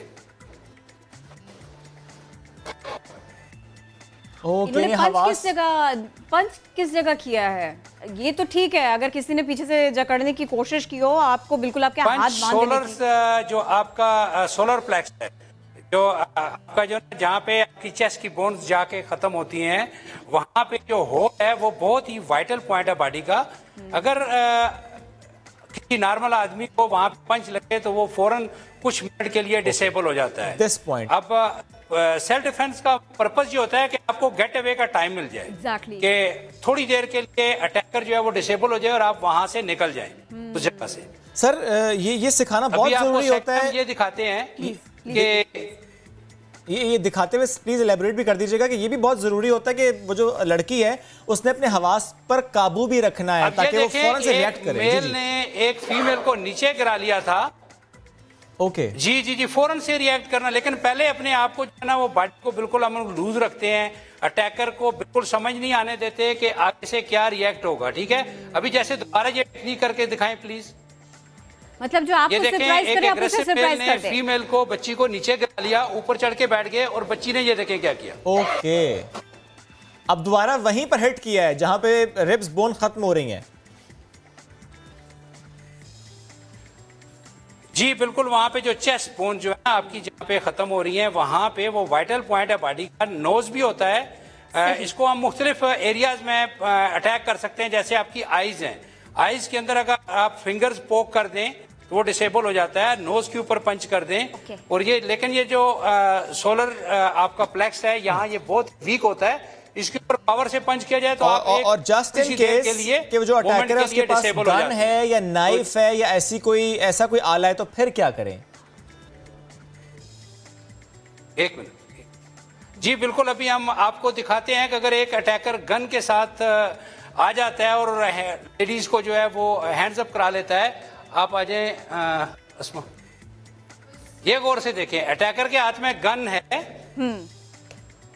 ये आए, इन्होंने उनको हैंड्स अप करा लिया। अब कुछ नहीं हो सकता। स्टार्ट। वो देख, अरे सर, इसके लिए तो बड़ी महारत चाहिए होगी। मुझे थोड़ा सा ये बताया उन्होंने किया क्या असल में कि पहले तो हैंड से जी गन को साइड पे किया है। जब गन साइड पे हुई है थोड़ी सी, तो गन को और उनकी रिस्ट को ग्रैब कर लिया। ग्रैब करते हुए रिस्ट को अपनी तरफ पुल किया है और गन को उसके अपोजिट पुश किया है। चूंकि उनकी रिस्ट ऑलरेडी टर्न हो चुकी थी, तो इसलिए गन उनके हाथ से निकल गई और साथ ही अटैक करके गन उनके हाथ से। अच्छा, अब मुझे ये बताइए कि अगर कोई खातून जिनको ये थोड़ा बहुत भी सेल्फ डिफेंस नहीं आता, और जैसे हम कराची में देखते हैं, मैंने मुख्तलिफ वीडियोस देखी हैं कि जिसमें अटैकर आ गया और उसने पर्स छीनने की कोशिश की, वो हाथ पकड़ते हैं और पूरा ट्विस्ट कर देते हैं। अब ऐसे में कोई क्या कर सकता है? ऐसे में सेल्फ डिफेंस क्या हो सकता है कि किसी ने आपकी पूरी कलाई पकड़ी हुई और वो उसे ट्विस्ट कर रहे हैं? क्या हो सकता है? बिल्कुल अभी आपको दिखाते हैं। जी उष्मा वापस आए। आप अपना सवाल दोबारा रिपीट करेंगी प्लीज। मैं कह रही थी कि अगर कोई हाथ पकड़ के और कलाई को पूरी तरह से मोड़े तो फिर उससे कैसे निकल सकते हैं। मेरे पास 20 सेकंड्स, आपको जल्दी बताना होगा। जी जी, ये अभी आप देखें, आप जो है ना, अगर आपको कोई हाथ पकड़ लेता है, आपके ये दोनों कॉलर्स पकड़ लेता है, तो आप ग्रैब करें जरा, ये गौर से देखिएगा जरा। ये मेल ने पकड़ लिया, ये रिस्ट उनकी टर्न होगी और ये देखिए। तो ये करना है, जबरदस्त। ऐसे बहुत सी टेक्निक्स हैं जो कि ज़रा सीखेंगे तो आएंगे। बहुत शुक्रिया, साथ मौजूद थे आप। और डिफेंस की ट्रेनिंग कितनी उसकी अहमियत है और कैसे सीख सकते हैं जस्ट इन 90 डेज, ये बहुत ज़रूरी है। हमें सिखाना है अपने बच्चों को, भाई बच्चों को भी, सबको, कि अपनी हिफाजत खुद करनी है और ऐसे करनी है कि self defence training it's very important. Anyways, वक्त हो गया ख़त्म। आज पोलियो मुहिम, उसका भी आगाज़ हो रहा है, तो ये याद रखिए कि पोलियो के कतरे आपने पिलवाने हैं लाजमी। मुलाकात करेंगे कल, तब तक के लिए अल्लाह हाफ़िज़।